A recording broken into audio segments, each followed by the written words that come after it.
John. Welcome everybody to the Harmonica Podcats. It's the worst thing you can imagine. What's this? This isn't. That's like spoken word boredom. What the fuck are you playing at, John?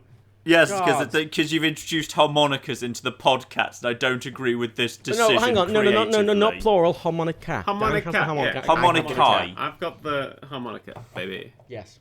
Yeah. Wait, is harmonica a plural concept? Is the singular of harmonica harmonicum, or is harmonica singular, in which case the plural of harmonica is harmonicae? Harmonica is singular, and look, harmonica is harmonica, and harmonicas, it's the plural of harmonica. Fuck you, John. Dan. Hello. Is your harmonica metal or wood? I have a metal harmonica. Boo. Don't boo me. I like metal ones. They last longer. Wood ones go weird. They're £10. You have the money to buy another harmonica. I do. But I don't want to. And this wasn't £10. This was £20. Whoa. Oh, Plus, it kind of feels like something out of Skyrim. Like your first harmonica. Your first harmonica should be made out of wood, then you upgrade it to a metal one, then one made out of glass, then one made out of dwarven metal, then finally ebony, then the dragon bone harmonica. I would like to point out, right, that a wood harmonica sounds warmer.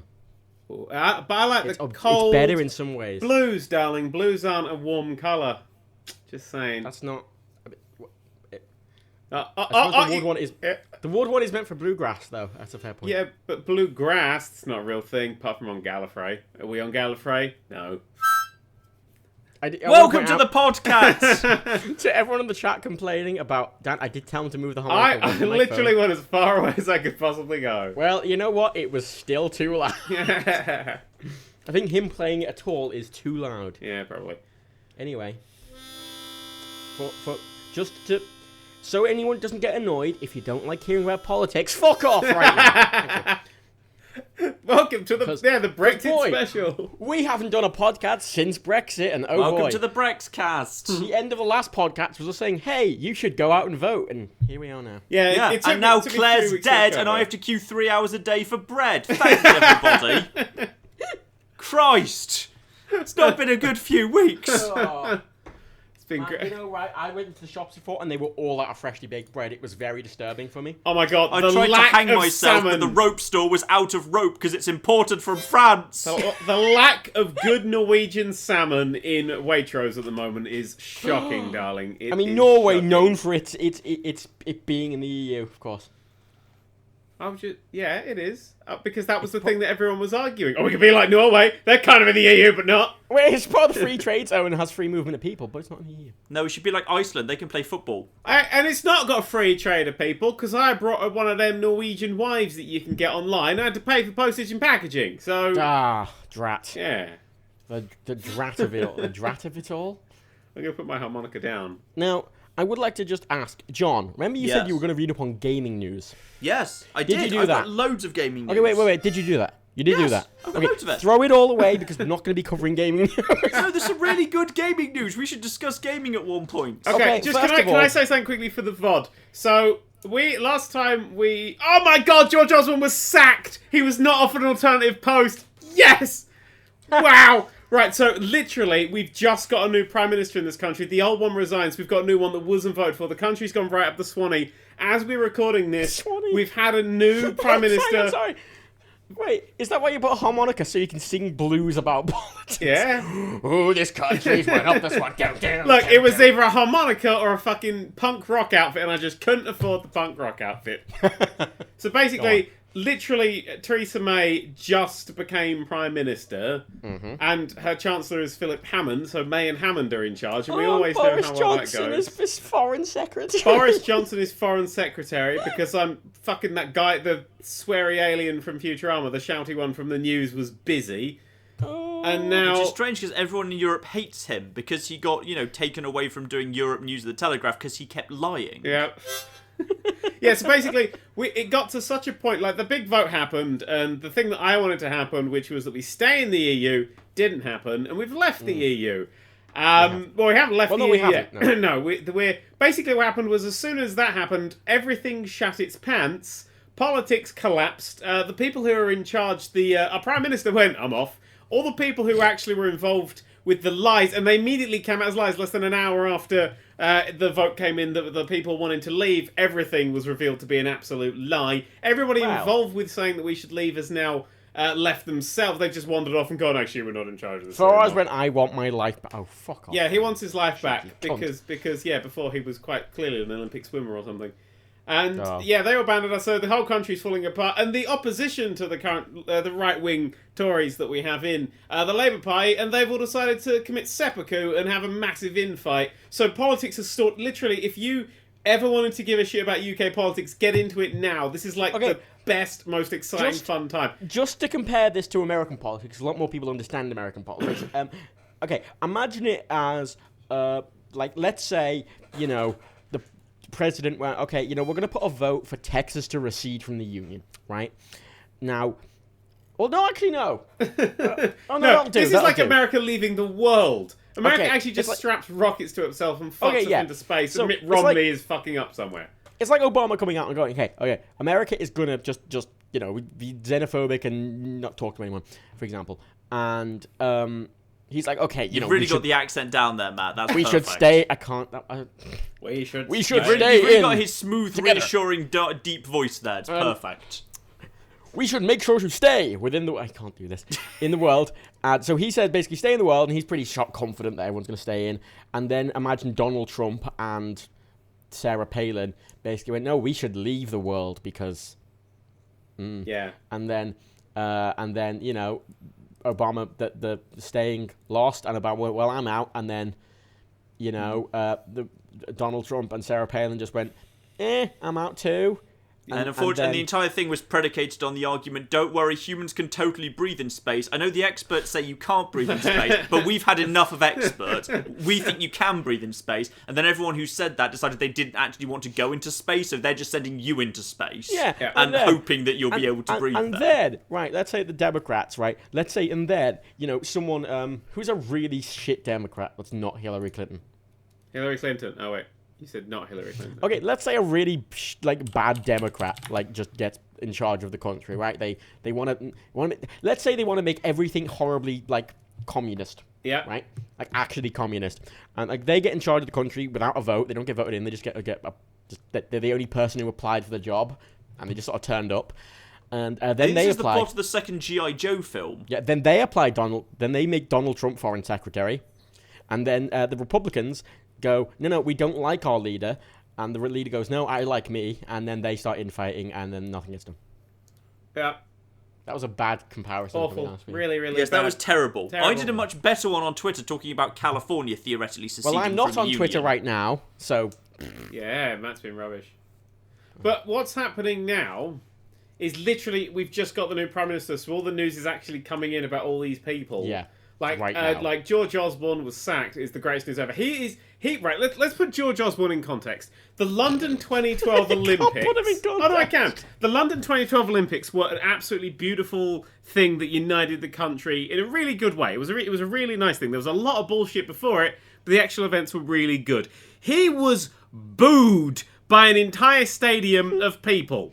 He was booed because he took the money away from disabled people during his run as a guy who likes to steal all the money from the disabled. And this was during the Paralympics. He decided that he was going to be there. His real name is Gideon. He just changed it to George to sound more like the people. Wow. That's George Osborne. He was booed by the happiest British people in the world ever. Were you watching Wimbledon at all? Were you watching Wimbledon at all? No. At the end of Wimbledon, when the Scottish guy who says he's English. Tim Henman. No. Is that reference too old then? Tim Henman. That's the only person I know as well. Roger Federer. Yeah, sure. Roger Federer won Wimbledon. He said, and David Cameron was there, and said, "Oh, thank you for our Prime Minister to being here," and the entire fucking arena and everyone outside went boo. And the camera was on David Cameron, and he just was smiling, but it looked like he was just crying on the inside. When David Cameron resigned, he walked off and went doody doody doody doo. Like he literally went. That was the best thing. Doody doody doody doo. I love the doody doo. Dude, that's the last thing he ever really officially and said. Then he looked down, saw the camera, and then sort of walked into David Davis is going to be the Brexit minister. So he's the minister who's in charge of exiting the European Union. Oh, joy. Jesus. This is news coming in. This is like the most exciting thing. You know what? I actually don't mind Philip Hammond. Yeah, I prefer Clarkson and May. Obviously. That's a joke. I'm going to put the harmonica down. Hilarious. Hey, Robot Wars is coming back on the 24th, so that's a good thing. I've got some gaming news. Get to it later. So, Theresa May has taken over. You know Emperor Palpatine? Well, imagine if he had, like, a sister who was worse than him. And that's Theresa May. She hates the internet, and if England still has the internet by the time she's up, I'll be very, very surprised. Her thing was that she wanted to get Article 50, which is the thing that makes England leave the EU. She has to enact Article 50. She wanted to do that as soon as possible, but 4 million people signed a petition to say we wanted a second referendum. I didn't sign it. I just thought that we should just get on with leaving, because it'd just be a fanny on if we didn't. But because 4 million said it, they had to debate it, so that's going to happen in September, so she can't do that. So she said it's going to happen in the new year. The pound is now a useless currency. You may as well pay with fucking Monopoly money. Oh, to just say something about the petition, by the way. The petition doesn't actually mean they have to have a debate. It just means they have to talk about whether they want to have a debate. And most of them, they don't. But this one, since it got 4 million, debate. Okay, we should probably debate about it. It's not being debated in actual parliament. It's being based in the actual like secondary room, and it's not to decide yes or no to having a second referendum. It's just talking about the concerns. Yes, that's all it is. It's still about its concerns because it exists and it has to go through parliament, and it's set for September 5th. She can't do anything until it happens. Well, but she said that it's now going to happen in the next year, and the pound is falling due to uncertainty, so she's now extended that uncertainty to next year.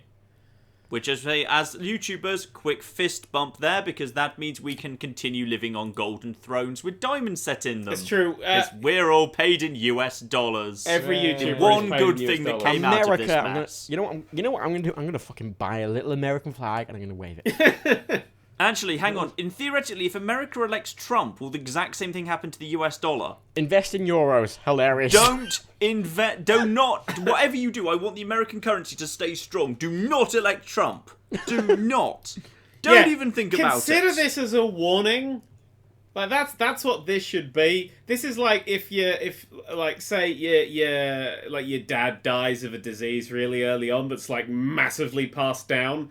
Just note that and go, probably should do something about that if it's preventative. You know, don't elect Trump. I've just bought 30 tiny little American flags.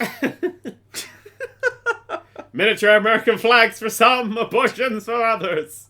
Yay! An actual USA flag as well. I'm going to seg into some gaming news now, because there's actually Simpson-related gaming news. Oh my god, Liam Fox is the fucking international trade. God damn it. Jesus fuck. Who was the guy who ran the Leave campaign? What was his name? Michael Gove? No. Boris Johnson. Nigel he Farage. wasn't. He's not a Nigel politician. Farage. No, he's not a politician. He actually he was the organisation. Vanilla who Ice. The same guy who did all the lies when we tried to get the alternative vote thing. I can't remember his name. I assume he's some sort of... He probably has Murdoch as his surname. I can't remember his name. Guy. I'll Google Leave campaign guy. Leave campaign director. His name was...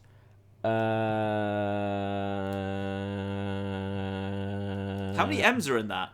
Wait, I need to check if I need to actually Google this one to make sure it's the right guy. Before I... Yeah, Dominic Cummings. That's a bad guy's name. It is. That is a James Bond villain right there. He looks like a small child as well. That is a guy who deliberately tries to start a war in the South China Sea just to exacerbate conflict and sell more newspapers. But I'm pretty sure that was the plot from Tomorrow Never Dies. Oh, God. Why would you let Liam fucking Fox back? Right, if you don't know what... Anybody here know what Liam Fox did? He was disgraced a few years ago. He's probably fine now. So here's what Liam Fox did. Liam Fox had a close friend, which is his best man, was Adam something. Adam Werrity. Basically, he let him take up an unofficial role, attend meetings and stuff, at the Ministry of Defence. Oh, fuck me. Didn't get any security clearance for it. Just let his friend come in, sit down, and go to all the fucking meetings. Like, even when he was meeting foreign dignitaries, he was there. He was there. Just a quick note. There's a picture here of David Cameron and his family, right, leaving. Yeah. Posing in front of it. And his daughter looks like she's crying. I'd like to point something out. I thought that was a promotional picture for a new Addams Family movie. Based on the children. It's, yeah. In fairness to her, like, considering the age of his kids, like, some of them might not even remember living anywhere that's not 10 Downing Street. They're actually having to leave what to them is the home that they've been in their whole lives. For them, it's probably pretty sad. Like a week ago, hey, we're going to move in a week. Wait, what? Also, they are moving out of the childhood home that some of them, especially like the younger boy, he probably just he doesn't remember anything else. That's just where he grew up. The younger girl. That's where he was born, because Samantha Cameron was pregnant while he was Prime Minister. Yeah.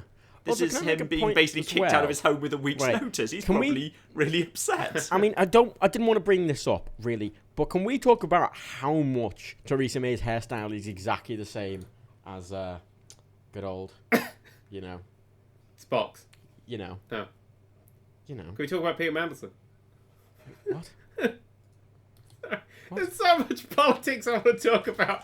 Everything. The problem is, I really wish I wasn't ill for the last few weeks. Because seriously, I wanted to hit this head on really fast.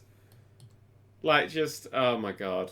Seriously. Thatcher. I'm talking about Thatcher, right? Yeah, I know. She is Thatcher, but slightly worse. I was more concerned that she looked just like Andrea Leadsom, but Andrea Leadsom had like an Instagram filter. Yeah. If you just took a photo of Theresa May and turned the vibrance up a couple of times, just put a little kind of red filter over her, you get Andrea Leadsom. Yeah, the way you tell them apart. I was worried. The way you tell them apart is, Theresa May's just standing there. Leadsom's normally punching a homosexual in the face. That's the difference between the two of them. When you put next to each other, Theresa May looks very, very grey. She looks kind of undead, in fact. Almost Palpatine-y, may you say. Almost like a conservative politician. Way hey. Yeah. Yeah. I fucking hate Liam Fox. It really pissed me off that Liam Fox is back in colour. Oh, Jesus fuck. Jesus Christ. It's constantly updating this fucking news as well. I fucking hate rolling news, but it's made this last... I like Edgar Wright's quote about the whole thing, which is England's about to die of news. That's what we're going to do. Hang on. Theresa May's husband looks like Mr. Bean. not like Rowan Atkinson, specifically Mr. Bean wearing glasses. I'm surprised he's not got like a teddy bear on him or anything. Oh, God.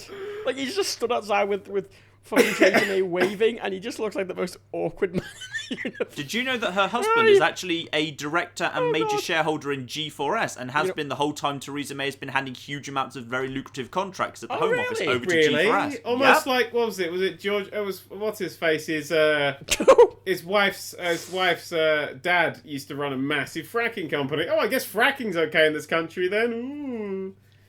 Yep, the whole time she was at the Home Office, no one saw any problem with her husband being a director and shareholder in a company the Home Office handed huge amounts of public money over to. Have either of you watched American House of Cards? No. No. Frank Underwood killed people. No, we don't know. We just said no, Matt. Frank said no. Frank Underwood, to become the president without ever getting elected, he did a lot of terrible, terrible things. Yeah. Ooh, that's...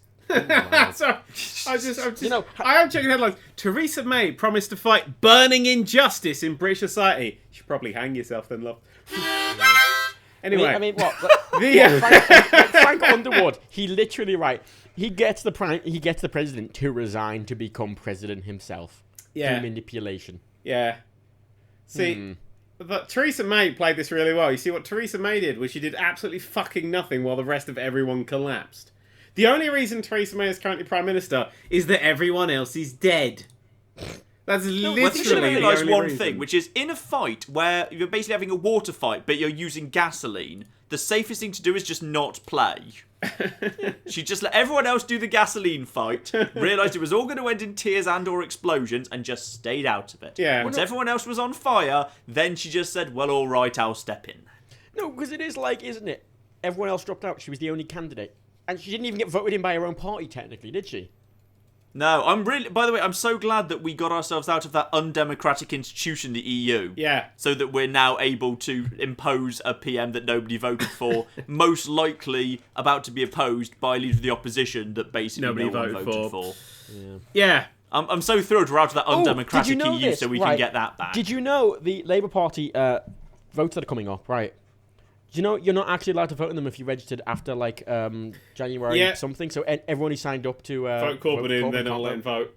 No, for that seems very undemocratic. Yeah, undemocratic. Yes, very undemocratic. England, fuck you. You know a fun thing? You want to hear a fun fact? One of Theresa May's first jobs is she has to write 4 letters. These are letters of last resort. They get they're for the commanders of nuclear subs, telling the nuclear subs what to do in the case Britain has been destroyed. Cameron's ones they're never open. The previous Prime Minister's ones are never open. They get destroyed. But that's one of her first duties is to say what happens if Britain gets annihilated. It's pretty good. So she just has a country she doesn't like. She just gets to say nuke them. Kind of, yeah. He's like, fuck Latvia. Yeah. If Britain gets destroyed, go back to Britain and plant a tiny little British flag, and then don't let anyone near it. I once went to Sicily and someone stole my purse while I was out there. Nuke Sicily. Yeah. I want that bastard to pay. Do you reckon David Cameron, because he's driven off now, he's just sitting there in his car talking to his wife and kids, and he's only just realised that one of his kids is still back in 10 Downing Street? That, by the way, American viewers, was a joke because that's something David Cameron did at a pub one time. He left his child in a pub, yeah. Yes, he left his child in a pub. You know, it's a sad day when David Cameron like resigns, and I'm just like, you know what? I would have preferred him. Yeah.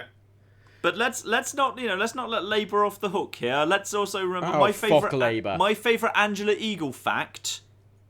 Angela Eagle, in her first job at the Home Office, was accidentally fired because Tony Blair forgot she existed because she did nothing. No. She did so little, Tony Blair forgot she was there and gave her job to someone else without firing her by accident. Because she was so uninspiring, he forgot she existed. At her press conference, that's a true fact. You can look it up. It's on her Wikipedia page. Oh God! No, at the thing where she announced she was running, she stood on stage going, "Is anyone from the Telegraph here?" And they'd all rushed off because of what's its face? Theresa May, what's her name? Fucking Angela. What's fucking help? Bad with names. Very Theresa tired. May? No, the other one. Andrea Leadsom. Yeah, Angela Leadsom had done her thing and stepped out, and that was happening as Angela Eagle was doing her fucking thing speech, and they all ran off. Well, I think Michael Crick was there, but when she asked him to stand up, he didn't want to. I think Michael Crick was there, but he just felt a bit embarrassed and awkward for us, so he didn't want to get involved. What's great in the video is like, did anyone from the no, okay, right. Anyways, Christ, I saw her on Newsnight last night. She's so dreadful. No, I think I'm more pissed off at Labour than I am at the Conservatives. Yeah, I agree. Because Labour, right? Jeremy Corbyn, I fucking love Jeremy Corbyn, but he's being a twat. Yeah. This is I'm my not thing. even that fond of Jeremy. I'm not even that fond of Jeremy Corbyn, but like the behaviour of the rest of the party is really pissing me off at this point. Like, at some point, a party reaches its kind of level where I kind of at some point just say never again. This is one of the never again parties. Can I make a point? The Lib Dems did it on the university thing. At that point, I said Lib Dem never again. I've never voted Lib Dem again. Labour's getting really close to that threshold for me. This is a point I want to make. Theresa May should call a general election right now because she will win it. She will win it because no one's voting for Lib Dem. They've scorched that earth for the next couple of decades. They're done. It doesn't matter how good they get or how opposition they're just fucked. Really, Labour is such a clusterfuck right now that they are not sorted. So either they get someone like Angela Eagle in, and nobody votes for her because I don't know anything. She seems like not great at all. Or they keep She's not done anything in 3 parliaments. Yeah. Or they keep Corbyn and come across as a massively decimated government while they're still fighting to get Corbyn out. So they won't get the votes. So what's the problem? Who do you vote for? You vote for the smaller parties, and everybody else who votes for the Tories normally will vote for the Tories. So the Tories will get in. You might get a mix of smaller parties. You're not going to get anyone like UKIP or anything running the country because they come third in general elections, which tends to mean you get fucking nothing. Because if you win in an area, then you become the winner of that area, and then that's it. They're fucked. I think they got a seat. No, did they even get a seat in the last general election? They got one. Douglas Carswell. They should have got a lot more Carswell seats. has one seat. One seat they got, and they came third in the votes. Did you? Yeah, they should have got a lot more seats. But this is the problem. Like Labour, I mean, like in a time when Jeremy Corbyn is right, they should come together, but he's saying come together way too late. Yeah. It's like, you should all come together when they're all fucking at his door with pitchforks. What he should have done, he came out when all this shit started hitting the fan. He should have come out blaming everything on the Tories. He should have come out fucking knives, guns. He should have gone, hey, now we kill them. Who gives a shit about this thing? We get those fuckers. If he'd come out and gone, well, the country's fucked. Hey, look, the pound's falling. I wonder whose fucking fault that is. Oh, it's the fuckers over there, you fucking fucks. I would have gone, fuck yeah, vote for this fucking guy. He swears a lot. But, you know, he came out and kind of went, oh, yeah, that's gone a bit wrong. I'm now going to go to my Jumper Society meeting. I like how he's just thinking, yeah, he probably goes to Jumper Society. No, I can totally imagine him, though. He's there, he's got... To put this into context for American viewers, Jeremy Corbyn is James May. Yes. Better looking, but... Yeah. No, Jeremy Corbyn is Bernie Sanders. Theresa May... Uncharismatic Bernie Theresa Sanders. May be in the Top Gear world? Theresa May would be Sanders. Chris Evans. If Chris Evans' Top Gear was hosted by Chris Evans and another Chris Evans. Yeah. Yeah. And at the moment, the current winner, the Clarkson, who is blaming and naming and being fucking awesome, is Nicola Sturgeon, Queen of Scotland. Oh, lovely. Who really needs to roll that border down south a bit. If she does that, I'm going to move north, baby. No, it's really frustrating. If they go independent, it works. I'm moving to Scotland. That's our plan B. Yeah, literally. Like, I was in the process of buying a house, then this happened, I went, I'm going to buy one in Scotland. You know what? I'd totally move to Ireland, but in this... right now... Which bit? Right now... Well, Dublin, obviously. Right now, it would be really bad, because it's like, I'm just going to move to a really big area Eurozone, and my you know, payment that is in pounds is going to be worth even less. Yeah. Yay. Mm-hmm. But, like, fucking... it made me annoyed about Corbyn, because I still like him, but he's being a twat. The problem is, in this situation, he came out of it too nice. He is very... You know, like, your favourite teacher at school was the fat lass with the jumpers? Like, the slightly... You know, the one the one that looks a bit Dawn Frenchy. That was the one. He has that... She was terrible. She burst exactly that. Everyone had exactly that. French. Yeah. She burst into tears every French lesson. I hated her. She was awful. Yeah, but, John... Not my fault. Other people picked on her because they realised she was weak. Yeah, precisely. I was nice. I was lovely to her. Yeah, you fucking Green Party voter. But clearly you went to school of Tories. Whereas we went to fucking... Actually, I came from fucking... School of fucking... I went to school in Loughborough. Oh, Loughborough, darling. I can't spell fucking Loughborough with my education. Do you know how nasty Loughborough is? Fuck's sake. John, you're the I'd like to Cambridge is pretty dirty right now. Okay. Oxford's where it's at. Let's just get a brief overview of all three of us. What's the closest book to all of you? Hang on. It's actually on this stand. Jasper Fforde, Lost in a Good Book, which I believe is the second or third book in the Thursday Next trilogy by Jasper Fforde, which is a fantasy literary adventure. It's very, very good. There we go. Matt, do you even own a book? Does a Lego manual count? Precisely. In the Mind of Matophobia, give us a reading. Wait, there's a box of books. Listen how far away he has to go to find a book. He's got every musical instrument in the world unpacked. Okay. Introductory topics in electronics and communication noise, second edition from 1976. Yeah. But you see what I've got on my desk? I've got Del Boy's autobiography. Literally. 92, actually, not 76. Del Boy's autobiography is the closest book to me right now. So, what I'm trying to say is that I'm a bit more working class, possibly. Dan, you're from Essex, of course you're working class. Dan, we don't like them Muslims. Did you know, right? What was that West Country accent? The two most important types of noise associated with electronic components, such as valves, transistors, and resistors, are thermal noise and shot noise. The physical basis of each of these were considered, and both of them give rise to the noise power in the system. They can be regarded as producing one of the combined noise effect. Yeah, but did you know that Derek Trotter grew up in a Peckham flat that was owned by his mum, Joan? 15 minutes from the West End, 15 minutes from the Whiteway, and 15 minutes from the ground. Right, I'm reading out some gaming news now, and you can't stop me. Hang on, wait! As you said that, the page I've got refreshing update. Oh, there you go, confirmed. Liam Fox has been made International Trade Secretary. Oh. You know... What? You know... What? Dan, the second closest book to me is Barry Trotter and the Shameless Parody. Oh my god, that book is so bad. I know, awful. Oh my god! The Queen has been pleased to approve the appointment of the Right Honourable Liam Fox MP as Secretary of State for International Trade. I'm going to just try and buddy up with him. I just want to see what's going on. The Queen, you know what? The Queen is doing faff all about this. She's just sitting back. She's doing, I don't know, whatever she does. Fucking hopscotch with corgis. And these tossers keep coming in and they stand in front of that picture of the Queen slightly leaning over so the press can take photos and they ask it a question and they go, oh, she said yes. Bless her.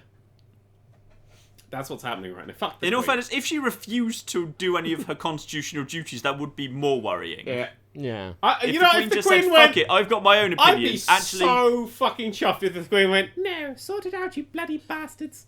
Yeah, but what if the Queen stood up and said, no, I voted UKIP, so you mustn't. So you need to approve a UKIP Prime Minister. She's German! Nigel Farage! She's got to fucking leave! She's checking her visas like, shite. That's it, isn't it? That's it. Nigel Farage's wife is German, so, you know. Oh, Nigel Farage. All right, them foreigners. Your name's Farage! That sounds like a fancy fucking yogurt! What's that? Is that the best you could come up with? It's the best I come up with without swearing, yeah. He's brought Right, it down. so Fallout 4's added 300 new names into its list of things that Codsworth could read out. It has, including... Did you know that? And there's two particularly good ones. Rick and Morty. Because people named Bart were really upset that Bart wasn't in it. They've added in Bart, Bartholomew, and Bort. Yes! They have added in Bort They've as added well Rebecca as Bart. as well. They've added Rebecca. But they've added Bort, which is the best thing. They've added all of the zodiac signs. Can I point out, right? If your name, signs of the zodiac. If your name isn't yet read out by Codsworth, but they have recorded a really old Simpsons joke, fuck you. Yeah, but Bort is beautiful. They've got a bunch of Game of Thrones names. They've got Tywin, Wigglesworth is in there. You can have your Miss Wigglesworth if you want. Oh God! I like my. But I just love that. Yeah, Bort, and your son is also Bort if you want. That was Itchy and Scratchy Land, wasn't it? That episode. Yep, that's Itchy and Scratchy and the Bort's license plates. Oh my God! I so want a mod that just redoes the whole of like Nuka World to just Itchy and Scratchy Land. Oh, that'll happen. Well, I assume actually there will be like they'll kind of be, they might actually take inspiration from the mad robots that go insane in Itchy and Scratchy Land. I genuinely think they might actually take a bit of inspiration from that. So, fun fact. Cena's one now as well. A bunch of wrestling names are in it. Oh, yep, Cena's in there. That's amazing. In Fallout 4, I'm now level 191. Oh? What? That's the point. That's the point. I've long since restarted because it stops being interesting if you get too powerful. I started doing crafting, and my game like freaked the fuck out for a while, and just crafted everything. And I'll be honest, I was using the TGM console mode because I like to build. I've got to that point where it's just the gob stuff, you know. I got to that point where now to go and get the concrete's just a bit of a faff because I'm now just building up every base to look quite nice. Just God mode, yeah, that's fair. So I just stick God mode on, I just spam through the shit because I can get everything for free. It's just a faff to put the F in. But the game like freaked the fuck out for a second, and it like it crafted and deleted like at the same time, and it just went. And I was like, oh, for fuck's sake! Oh, did you shift press something? I may have. I literally don't know what I did. When you have infinite resources, you shift press. I have no idea what I did, but I just kind of sat there watching it, and it was like the experience bar was just fucking rocketing up because it was building and destroying everything really fast. Because it could build and destroy infinite things. When I eventually like stopped it by opening up the Pip-Boy and then going back, I was level 191. Well, and I still can't afford all the fucking perks. You can't get them all. You have to be like level 327 or something to take everything. That's ridiculous. Oh no, it wouldn't be that high. I've got most. No, if you want to take all special and all ranks of all things, it's about 327. No, I would say it'd be less than that because 191. John knows. No, I'd say because at 191 I'm pretty close to it. Oh yeah, stop listening to experts, Dan. Well, think about it. There's 70 perks right there, and perks have ranks. Yeah, but not every perk because there's 7 times 10 as base, and most perks have more than one rank. No, it wouldn't be 7 times 10. Yeah, you've got 7 perks, 10 levels. No, yeah, you have the number of perks you can take is the 7 specials, and then 10 levels, 1 to 10. No, yeah, but you already have like 30 of those set, don't you? Yeah, you get some for free. Yeah. Level 1. Yeah, but there is the number of perks that you will have to take at some point. Oh my god, if I'm right about this, John, I win your channel. Poe is in it. You wouldn't gain much, to be honest. There's probably already significant overlap. You wouldn't notice. You can be Ronda. You can be Ronda Rousey. Randy Savage. Randy's in it. Sherlock's in it. Starbuck is in it. Is Wainbow in it? Oh, Wainbow. Give me Wainbow. Wainbow! Fallout 4 features 275 separate perk levels. Take off the 30 you have at the top, and it's not 300 and something. Well, no, but he's including those. Ah, see, I wasn't including those because I was actually at the level. Yeah, so I was pretty close. I was about 25 or so out. 191's an interesting place to be. It's an interesting place to be, is 191. You should be able to take everything you actually want, because like if you don't need like melee or unarmed. There's actually, I'll be perfectly honest, there's still things that I want. And I'm still playing the game. Like I got to a point where I was like, I'm going to build up all the settlements for fun, but I still have loads of stuff to actually go and conquer, and now it's a little bit easy. Because I've got like survival mode. I'm actually now all about building stuff. I'm totally into my building at the moment. Because but building's fun in survival because like you can't carry anything, so actually you have to build on a real budget. Yeah, that's not what I like to do in the builder mode, to be perfectly honest. Well, no, see, that's why I'm gonna have 2 saves. I have my buildy one where I build loads of shit, and then I'm gonna have the other one. Heisenberg can be Heisenberg. The other. I think building is more rewarding when if you want to get more concrete, you actually have to literally walk to the nearest town to buy more concrete. It makes you appreciate it more. Yeah, that doesn't sound like fun. That sounds like work. So I don't really care for it. Like, if I'm playing something like Ark, there's dinosaurs that entertain me in between those walks. If I'm playing something like Fallout, I'm like, I need to do this. No, it's the zero punctuation theory of a giant cock and balls. Like, if you want a giant golden cock and balls, if you could just magic it out of nothing, you don't enjoy it. But you see, you have to mine for it. No. You see, I apply to that theory. I assign to myself to that theory. I believe that theory is true. However, I don't think the grind makes the thing. I actually use, say, a creative mode, and then I build huge, massive things that I'd never be able to build otherwise. So I still do that. I'm putting effort in a creative mode. Yes, I like to push it far. I actually took some screenshots that are really, really cool. Also, I really, really desperately want on the final DLC Bethesda to release a new higher difficulty because they did for Skyrim. I'm holding out hope there's going to be legendary survival yet. That would be terrifying. That would be beautiful. Survival gets a little bit too the Bethesda games always get too easy in the mid game because you get overpowered if you know how to actually play the game. But like they delayed it a bit into the mid-late game with survival because you upgrade slower your weapons, but it still gets a bit too easy in the late game. So I kind of want a final level of ludicrous. I want ludicrous mode. You want? I want to be able to die in like. I want ludicrous mode. I like being an immortal god badass because I feel like my character deserves it. No, I do as well. I do as well, but like you both, you can have both. Can you? On different saves. That's the beauty. Oh shit! Did I get rid of these fuckers? Oh no, I didn't. I must have thrown them in the recycle. God damn! I had so much fucking editing to do these last few days. I'm trying to find these screenshots. Matt could put them on the screen. It'd be great. Sorry, I got a screenshot folder of fucking inside pics. I thought it was just black and white. Yeah, hello people listening on iTunes and SoundCloud. If you just look at the screen right now, you'll. Yeah. No, shut up. You got him, Ben. I'm just trying to get the fucking thing on the What you need to do is you need to like go and like find Dan's Twitter from like several days ago, and that'll be fine. Yeah. You can call yourself Crystal and Candy. And also Cisco. I'm called Crystal and Candy. Cisco. Why don't you call yourself Cisco? Dodger. You can be Dodger. Oh, why would you want to be Dodger? Oh God. Hi, Dodger. Please, George. I've been building right. The thing I've been building in Fallout at the moment is I've been trying to build like non-spot structures. I've been trying to push it into new and interesting places. I'll link these. Matt, you can always just throw these in the chat somewhere. I don't know. You're just chat kind of thrower kind of guy, ain't you? You can use the chat yourself. I could use the chat myself, Matt, but I'm not a pleb. You know. Pay people to do this stuff. Check my things out. They're not furnished or decorated yet. This is just the base building. But I think it's coming along quite nicely. Sorry, audio-only people. Yeah, I might tweet these later. So you may have to go to my Twitter. Where is that? Where?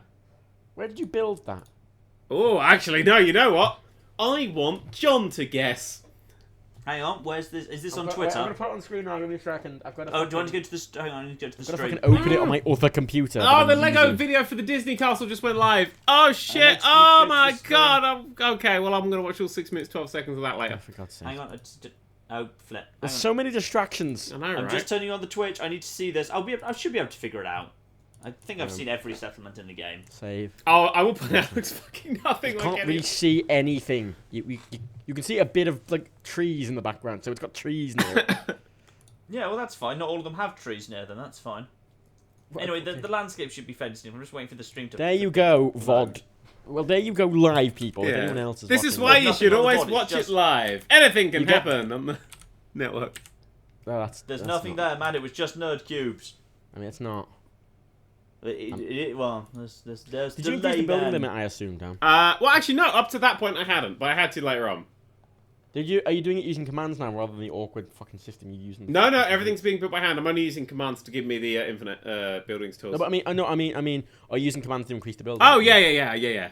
Okay, good. Oh, I whacked those triangles right the fuck up. Okay, good man. Twitch. No matter what you do, I'm not going to go see Star Trek Beyond, alright? I assume you've learned how to use the no-clip thing now, as well. Yeah, I used that in my Fallout series. I got very annoyed. How the end was done. By It's not up on screen, you bastards. I got what? Just look in the fucking TeamSpeak chat. Put it on the screen, Matt. Put it on the screen. I did. Oh, put it back. TeamSpeak chat. TeamSpeak chat. TeamSpeak chat. Open link. There's 2 links. I'm sorry, SoundCloud. Both the links. People. Also, Google Play. On Google Play. Oh, there's another picture. Good. I'm not going to put the second picture because it's basically. Oh, I can see a little tower in the background there. Can you? Yeah, you can see a radio tower at the left of that one. Come on, open the second one, you bastard. Can you? Yeah, the second picture. Bottom left, you can see a little radio tower. Is that... Is that settlement that you take over from those guys? Actually, no! No, there's this one you do it like it's part of a mission. Okay, that's just an interior thing. However, John. Open. John. Yes. What's the settlement you have to take over for like the railroad at one point? Like you have to make it like a railroad thing. Outpost Zamonja is 1 railroad 1. I think it might be Outpost Zamonja. Is it Outpost Zamonja? No. Okay. This. Outpost I need to see a Zamonja. second one. It's totally Outpost Zamonja. It's got we have got ourselves that style It of must tree be in the Outpost Zamonja. background. I like how there's literally no way of guessing this, but you're all still having a crack at it. No, you've got a thing there in are the different bottom, trees in in the different left, parts of the wasteland. There are ways of telling. in the left of that picture, it's got pine trees, and on the left of that picture, there's a fucking radio tower. I will point out that's the settlement beacon. The Mirkwood it could be Mirkwood construction site. That's close by to that style of tree. Uh-huh. God, you're a nerd. Shall I give you a little bit more of a clue? Yeah. It's in Far Harbour. Oh, that's why the sky's so dark. That's why it's a fucking miserable place. Is it? That gives me. I built it in Far Harbour because I love the cloud effects and it gives it that much nicer. Is it Longfellow's Island? No. Also, by the way, if you're watching on SoundCloud or iTunes, or I'll put the link to these in the description. Ooh. Probably. Basically, this is the worst game show you've ever seen. Basically, the guests are seeing something you can't see and are trying to describe it. I'd like to point out, though, isn't it nice? Like, the way it's stacked up and it looks like it's all just built together. I've really been trying hard, and actually I'm getting quite happy with the results of this. Someone says Echo Lake Lumber. No. No, it's no. Yeah, it must be far. I built this fucking huge thing at Sanctuary Hills, and I had a cool like bar at Sanctuary Hills as well, but I built my like cool tower thing. I built it directly in front of the view, and then I was like, oh shit, and then I tried to move the whole thing, which you can do. You can move a whole structure, I realised. Huh. I don't think it's Dalton's Farm, because the Dalton's Farm's like a bit more kind of hilly, the stuff like that, so that would be, logically, it would be National Park visitors thingy. No. John, that's the only 4 settlements there are in Far Harbour. Yes, but the one you specifically said it wasn't. Oh, you must have built up from it then, or it's a weird angle. No, it must be Dalton's Farm. If you look at the picture with all the buildings and stuff and not the roof, you can actually see a bit of the pier. That floor there is a bit of the pier. And there's trees and then there's no trees because that's where the water is. It's actually, I built that like a big greenhouse on the waterfront. God, you're a cunt. So if you look on the right where it's sort of built up outside the glass on the more roofy kind of picture, that's the like the roof section. And then there's the piers, what the bit it's working on. I just thought they were the pictures where you wouldn't be able to work out. No, I'd zoom into it, but XSplit doesn't allow me to like make the picture any bigger than the window, which is one of the downsides of XSplit compared to OBS. So, take that, me. It's quite nice though. It's got like a second floor and it's got like secret things. And I watched a lot of awesome games done quick or summer games done quick. Dan, there's an important thing here, Dan. Do you have a comic book area? Do I have a what? Because in my place, I've got 3 dummies with the Silver Shroud outfit, the Mechanist outfit, and Grognat's outfit, and then I have a fucking excuse me, where's the 4th one, Matt?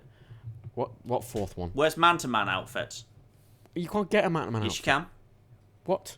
You run into Man-to-Man.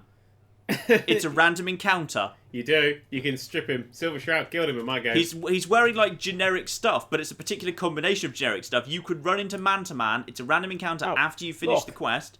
And then that is the full super. Until you've got him, you've not completed your collection. No, I know you can run out some of that fucking generic clothes don't count. No, that's Man-to-Man. The game calls him Man-to-Man. No, I'm collecting. He's labelled as Man-to-Man. That is the Man-to-Man outfit. I'm collecting proper fucking like comic book accurate outfits, not that shit. Well, I'm sorry, but the TV and film adaptation of the Silver Shroud was not particularly comic book. I'd like to point out, it's really harsh you're mentioning the Silver Shroud, because as we all know, the Silver Shroud mysteriously disappeared after destroying the Institute, and hasn't been heard from since. Oh, shut up, Dan. Because if you actually look at the Silver Shroud outfit on the front cover of the, the Indestructibles comic book, and compare it to the one that you actually find in the TV studio, they're a bit different. They adapted it a bit. So you're already not comic loyal, I'm afraid. So you may as well have the Man-to-Man outfit. Oh, fuck yourself. So that's a God, shame I wish we could go back talking about politics. Politics was such a nicer conversation we were having. Oh, my comic book collection there. I've got every comic book. That's either. Do you have Man-to-Man number 1? No, I've got all the ones that are Standing Ghost and Tales, Grognak, or what's the other one? Help. There's quite a lot. Lockpick. No, there's different series. The awesome Astounding Tales? No, Unstoppables. Standing Ghost and Tales, Unstoppables, and... I've not found all of them, or all the bobbleheads, because I literally am still wandering around without a guide and just doing random shit, but now I'm doing a bit of building. Yeah, I like exploring. I like exploring. I managed to find all the bobbleheads. Plus, exploring's very slow on survival mode. The game's a lot more slow and tense, and I like it that way. The thing is, right, I've now hit my save file is now 4 days long, and I've still not seen a whole chunk of the game, and I'm just there going, this game is just so long. But yeah, I've got like normally I've got like 4 days, then 3 days. I think the save file I'm mainly doing on survival is about 3 days long at the minute. Okay, can I just establish something, Dan? You know why that's weak? What? Because I did more than that in the week before it came out. Yes, but I have a job, unlike you, Matt. Well, you know what? I'm fine with that. I'm fine with that. And so you pay me to do what you're insulting me for. You misread it. Really, that's what I meant to own say fault. was you're fired. Oh. Yeah. Was it the Porsche closing gift? Was it? Yes. Was it my severance? I may have bought Matt a Porsche for his, the fact he's got me free Lego. Yeah. I want to work for Dan. I'd like to point out it was a Lego Porsche, but Oh, there's a burnt Man-to-Man comic. I need that one. Yep, there you go. He doesn't have any... Why do you hate Man-to-Man so much? I don't hate Man-to-Man. He's a huge fan of Steve because he's the only black superhero? No, you know who I want, right? I want the fucking magic woman. The one with the hat. Sabrina the Teenage Witch. No. She's like the DC one. I can't remember her name. I'm not sure she exists in Fallout. No, not in Fallout, but she's on the covers. Is that Zantara? Zatara? Maybe Zantara? Something like that. Zantara. It's Oh something my very god, close you to that, guys are so boring. We're debating virtual comic book characters in a video game. So Zantara is the in DC... Zantara episode 1. Wait, Zantara is the DC one, isn't it? A wizard did it. A wizard did it all. I googled Zantara and it is coming up with like a woman in a magician's outfit, but nothing else. Zatanna, that's not Zatanna. Zatanna. You always suspected the Black Canary and Zatanna were the same character, just in a different outfit. Yeah, it's like Zatanna, but like in Fallout 4, and she wears purple instead. In the Unstoppables, she's as part of the Unstoppables. I like that I haven't found anything. And I'm just playing with my... I do like that there's a weird, strange thing about the fact that the game scales enemies up towards you. Quite a lot of them I can vaporize my way through, but there are a few now, because my guns sort of were really powerful when I was back at sort of level 70 and stuff, they're not powerful anymore, so I'm actually struggling to kill some of the enemies again, even though I'm a much higher level. You've got to be taking the right perks to keep yourself, like Gun Fu, for example. You've got to take all the ranks of Gun Fu to keep yourself going up. Well, I like the... is Gun Fu the one where you shoot and shoot and shoot in the same place? It makes them more accurate. No, that's concentrated fire or something. A Gun Fu is agility amazing. 10. The second target takes plus 25% damage. Third target takes plus 50. Fourth target and above takes automatic criticals. Okay, that's amazing, and I should get that. But what I use is I use the pistol. I use the silenced pistol from a distance, and I get like a 1% sort of chance of hitting that. And then I just spam it, because I've got all the bloody upgrades for... Like, because I'm level 191, my AP bar is massive. So I can fire literally an entire clip, and it just becomes basically every shot is 100% shot on a silenced pistol. It's become a sniper rifle now. Now, can I make a point here? You see, nothing becomes a challenge in Fallout 4 anymore when you find an explosive combat shotgun, because the explosive effect of 15 points of explosive damage applies to every. That's quite nice. That's true for any legendary shotgun, really. Legendary shotguns are amazing. It's the same reason that any fast-firing weapon is great. But explosive minigun is the most powerful gun in the game. I love my pain spray. My pain spray. Pain spray is excellent, but imagine pain spray, but it's the combat shotgun. I call it bay and spray because it's my bay. See, the combat shotgun default, like when I have a fully upgraded and you've got like all the perk, it does like 260 base damage or something ridiculous anyway. I really want to play Fallout right now. Then you've got like 10 how many? It's not shells. What's the word? Clips. Gun bullets. No, not clips. Rounds. No, left. not rounds. Bullets. Squares. No, the balls that come out of a shotgun. Pellets. Testicles. No, they're not called whatever. I don't know how many of them you Shot. got, but they all do. Pullets. They're called shot. It's shotgun Shot. Okay, shotgun shot. Musket rounds. Each one of those, I don't know. Like there must be like 7 to 10 or something. 7 like to that, 10 and they all musket do 15 balls. points. They all do 15 points of explosive damage, and I have demolitions expert, which like every 2. same person does. Yeah. Just the best perk in the game. This can kill a Deathclaw in like a legendary like alpha Deathclaw in 2 shots, just straight up. I've got a gun that can kill anything ridiculous. in 1 shot, and it's the suicide gun because it kills me. I literally can't fire this gun anymore, which is the big boy, which is the fat man that fires out 2 things, but with that perk with that Merv. splits them up. With the Yeah. Merv. Yeah. Because that thing, especially now, because the heavy perk, the one that doubles your heavy damage and the one that doubles your explosives, both double. They stack. Yeah, that's so they stack, which is really useful. It's quad damage. It's like 18 shots, And you've got it's suicide. and they explode in midair because they hit each other. Yeah. Don't they? Yeah, It's suicide. the only way you can do that is you actually would have to be wearing power armor and actually spec it to be resistant to explosive damage. Actually, the way I deal with it is I wear power armor and I have the jetpack and I fire it vertically down. Oh, That's quite clever. That's my way of dealing with slugs. Everyone's saying slugs, pellets and slugs. Okay, cool, good. There we go. Yeah, slugs No, when there's the only actual- one of them. it's- Slugs when there's like a big single one, and pellets is when there's loads of Oh them. yeah, It's shot. Yeah, I just yeah, thought it was pellets. just shot. yeah, well shot. Yeah, buckshot. Yeah. Yeah. But it's insane. Like it's so because I have 2 Deathclaws wandering around my camp that I captured. One of them is a like legendary chameleon Deathclaw, and even though I'm level like 75 or something like that, it still has the fucking little skull next to him. That's The only enemy I've ever seen at that level that has a skull. I get that He's for like the a- ghouls in Far Harbor because they scale Ooh. up to slightly higher than you, but because I've got weaker weapons, I get that on every one. Yeah, but they're still Uh-huh. flimsy because they've got no armor, so they're still crappy. Oh, they are. I'd like to point out they're pretty fucking Oh, yeah, brutal unless I'm using pay and spray. Everything falls to the pay and spray. No, I got really bad the first time I played because, especially when I was playing on console and I was trying to, get through it, I can't aim. And I'd normally play like Fallout as a snipey, stealthy character, and that's how I played Skyrim and stuff like that. But I couldn't really do that in Fallout 4 because my aim was so bad. I found it hard to snipe and I wasn't quick enough, so I ended up just using pay and spray. But 45 ammo was so expensive and so rare that I was just struggling all the time. Yeah, that's game balance, though. That's like because it's good balance. Rapid fire weapons with legendary effects are so ludicrously powerful. They had to make it there be a limiting factor somewhere. I like the it's a good kickback balance, on the Les Enfants Terribles, whatever the fuck that gun's called. I don't like that one. That kickback is my favourite thing because you can shoot if you got something. You wait, something gets close. You fire 3 shots and just don't ignore. You just ignore the kickback because it shoots you in the legs and stomach and the head. Justice is a better combat shotgun variant, I think. Justice is great. Justice is fantastic. We're back. Still obnoxious. Is it obnoxious? I think it sounds like Dreams. Actually, this harmonica that's Was doing the Podcats. It's got a little bit. Oh, hang on, one sec. I fucked that last note up, but it's fine. I fucked all those notes up. They were all the same note. Can't actually play the harmonica, but I've always wanted to, so I thought, I might as well buy one and learn it.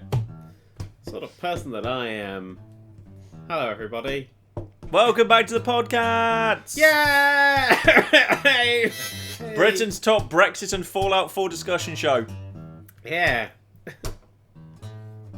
And also now, a very sexy striptease. By Metaphobia. Here we go.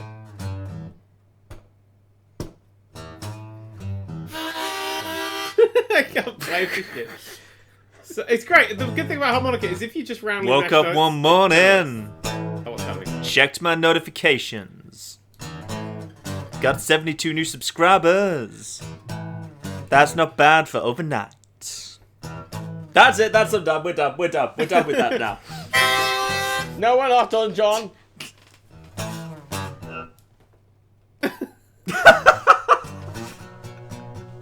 John, I hate you. John, you're rubbish. John, you're rubbish. What? John, this is why you still live in East London. What? What's happening? What's wrong with East London? It is the shit bit of London. That No, can't it's be not. denied. Oh my god, no, it's not. It really is. It's one of the many shit bits of London. It's very not. Hey, Steam just tweeted a thing. In-game item trading update. I wonder what that John, is. you're going to read that, aren't you? Shall we click that link? I'm reading that, am I? Yeah, so basically John? Steam have finally made an announcement after all that CSGO hacking bollocks that happened. Here is their announcement. John, read it. It literally came live like seconds ago. So John, read it. Yeah, it did come live like about a couple of minutes before we went off. Yep. I'm trying to read it, you bastard. In 2011, we added Why a didn't feature. you read it as a blues song? In 2011. No, that will take that will take 3 times as long. Feature. To Steam that enables uses the trading game as a way to make it easier for people to get the. If we just done this would have been breaking news. At this point, it's all over Twitter. Economics. It's all over Twitter. Too bloody late now. Since the end, a number of gambling sites.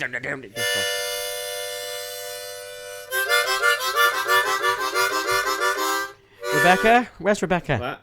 Rebecca, dearie, please take down Tom Monica away from him. She's not here. She's already run away from my awful harmonica noise.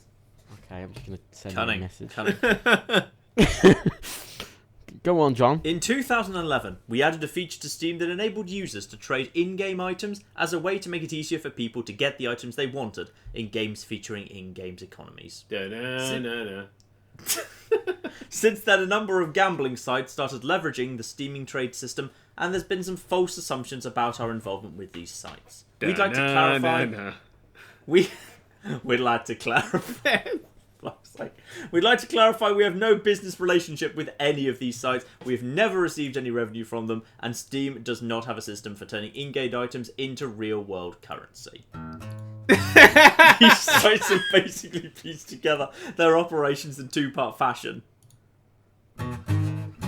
First, they're using the OpenID API as a way for users to prove ownership of their Steam accounts and items.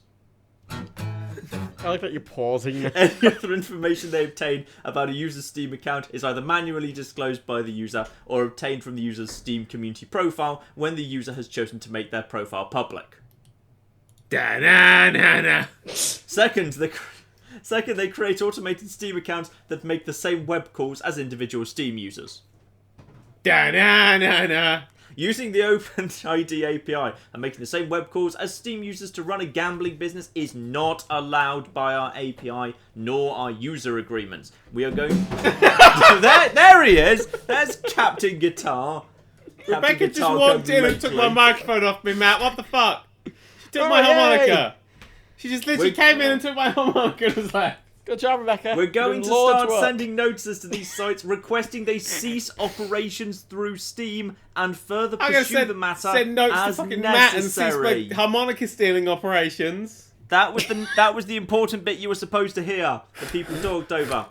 Users should probably consider this information as they manage their in-game inventory items and trade activity. In addition, we also concede that Steam Greenlight was a terrible idea all along and we'll be cancelling that immediately as well. Eric Johnson. Yay! Foreign Secretary of Defence. Could well be. Has anyone checked BBC News in the last 5 minutes? No, I'd stop. She stopped for the night, as Theresa May. She has to climb up to the ceiling. She has to return to her coffin, drink some virgin blood, and return to her coffin. We both went for kind of bat-based things. Yeah. Says a lot. She does look like an undead vampire. She's so grey. Her skin is weirdly unnaturally grey. That's because she's 900 years old. Oh, hang on. Okay, we're at war with everybody. Thanks, Boris. News update there. We're actually at war with everyone. So yes, the most important part that we should reiterate is Steam is going to start sending notices to these gambling sites requesting they cease operation through Steam and further pursue the matter as necessary, i.e. legally if required. Yes! Which is very, very interesting. Steam has actually... I mean, a lot of people were accusing Steam during this process of wanting to just kind of, be hands off and just say, not our problem. Doesn't up on our site, not our problem. And because if they're legally in the clear and the legal actions against the gambling site, Steam doesn't need to worry about it. Steam has actually stepped up and taken a position, which is some people were not expecting. It's about 4 weeks after this happened, but it's all right. I think a lot of people were not expecting Steam to want to get involved at all. They weren't expecting Steam to just completely stay out of it. So that's good-ish. Yeah. Matt, are you still jamming to yourself? Yeah, he's gone. He's off. Hello. He's off jamming with himself. You're right. I picked up my bass for the first time in a long time. Leave me be. For the first time in a long time. Hello. Hello, Matt. Welcome back to this political talk. So, can I talk about a video game now? Yes, you can talk about a video game. You say it like we were hindering you. I would like to talk about a video game that everyone loves. And I don't. Skies of Arcadia? No. Is it Pokemon Go? Because John wants to talk about it. No, that'll come later. Okay. I want to talk about Inside. Because I've seen there's a trend happening with indie people is they hit a big winning thing and then they make the kind of the same game again and it doesn't work. Because they're not, I don't know if that means people don't entirely know what sort of made it work. Or, I mean, okay, here's a little star by this. There is only one review, like professional review on the internet that agrees with me about Inside. Everyone else thinks it is the embodiment of Christ. I just think it's empty and it's cold and there's no attachment to anything. It's gorgeous and it's very pretty and I just feel it's really weird. So if you don't know what it is, it's a game. It's a guy made by the people who made Limbo. Which is a game about a small child going across a landscape that's very monochromatic with no real sort of explanation of why you're there and lots of things chasing you, trying to kill you, and you die in gruesome ways.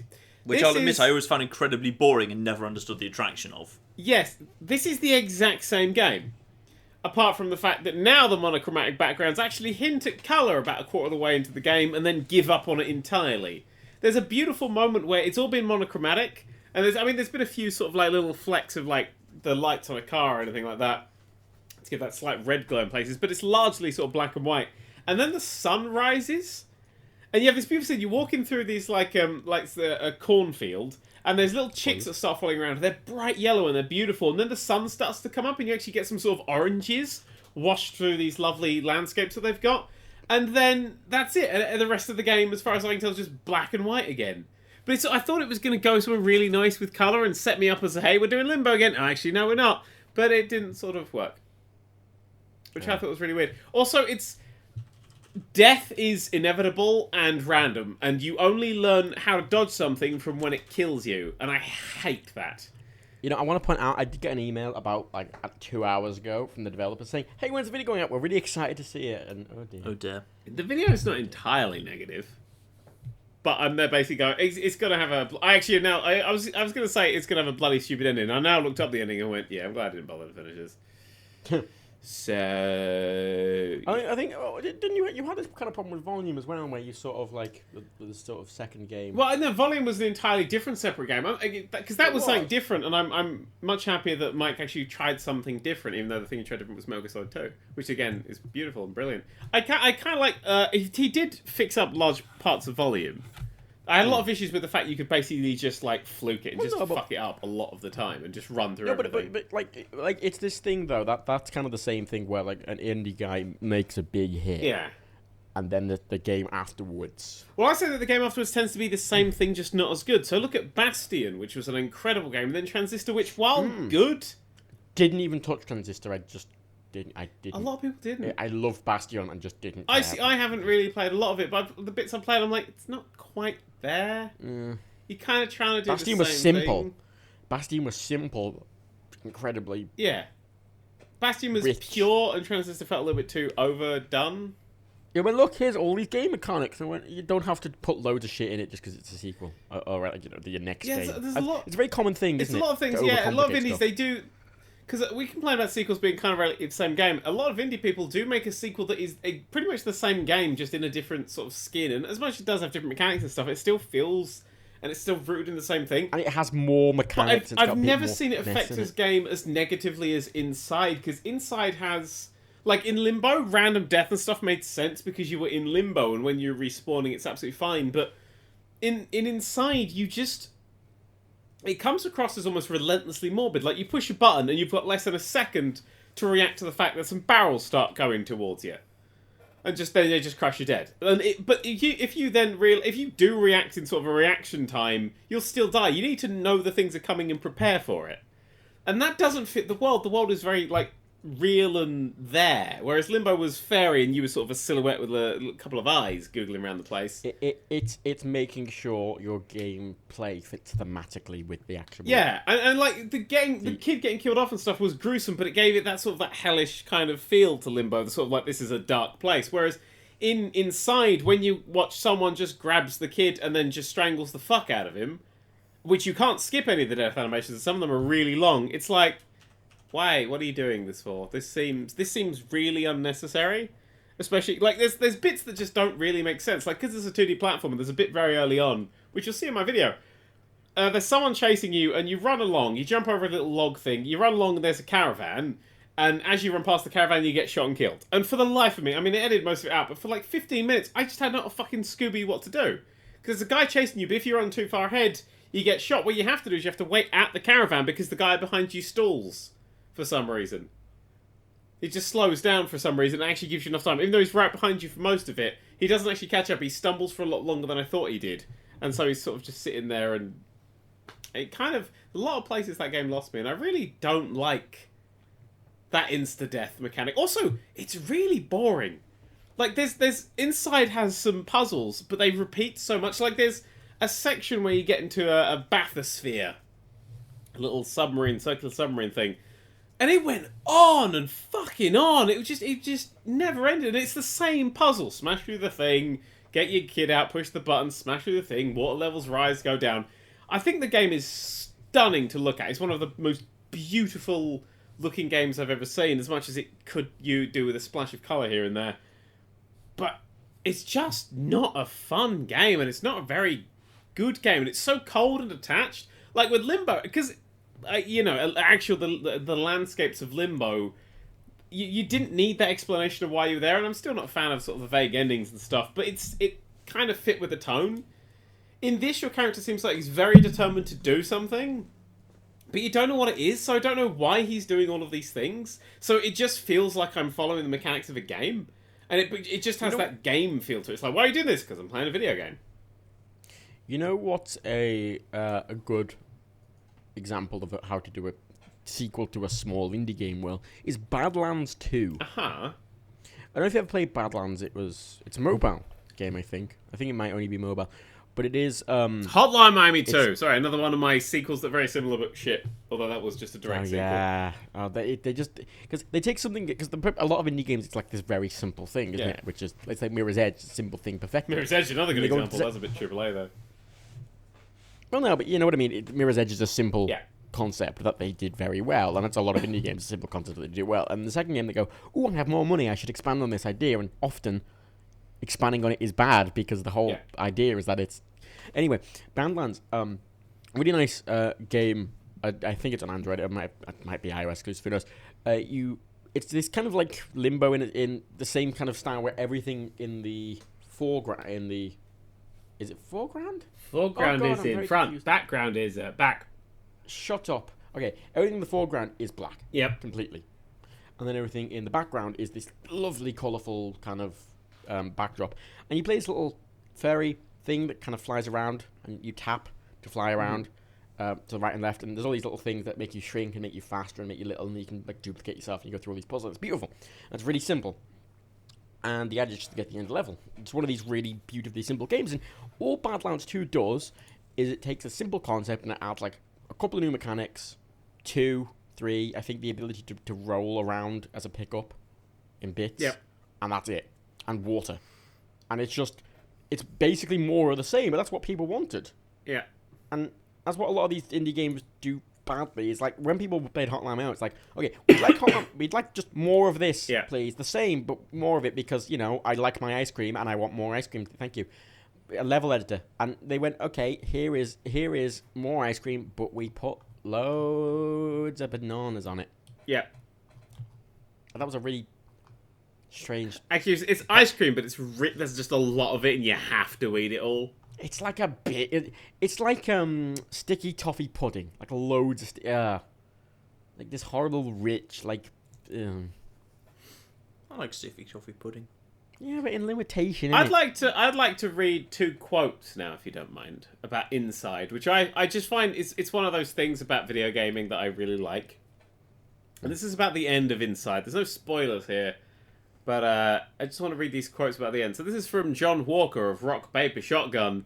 He says, "Oh, bloody hell, the ending. I won't say anything, obviously, but good grief, it's utterly dreadful. Catastrophically stupid stuff. Impressive physics, but the atmosphere of one of those dreadful movies that would be introduced by Dr. Terror on BBC Two in the 90s. It's really vague as shit, isn't it? Versus Andrew Todd, who says, "Without spoilers or hyperbole, it's probably the finest final act of a video game I have ever played. At once hilarious, thrilling, sickening, and sad. It made me happier than any game in recent memory has, capping off a brilliant few hours of gameplay." They are talking about the same ending. And I know the exact difference between those 2 people. John Walker understands the concept of a mystery, and Andrew Todd doesn't. Because if you're setting up a mystery, you better pay off that fucking mystery. And that is the thing that annoys me most about things. In all storytelling, if you are setting something up, you pay that fucker off. You just have to. It's the rule. And this Inside is a game that sets up... And to credit them, it sets everything up amazingly. Everything is set up. The world is interesting. What's going on is interesting. You know, you're constantly wondering why your character's there. And you'll get no answers. No answers whatsoever. And that just... For me, that's just not a satisfying ending. And it makes me look back on the rest of it and go, oh, that was a waste of my time.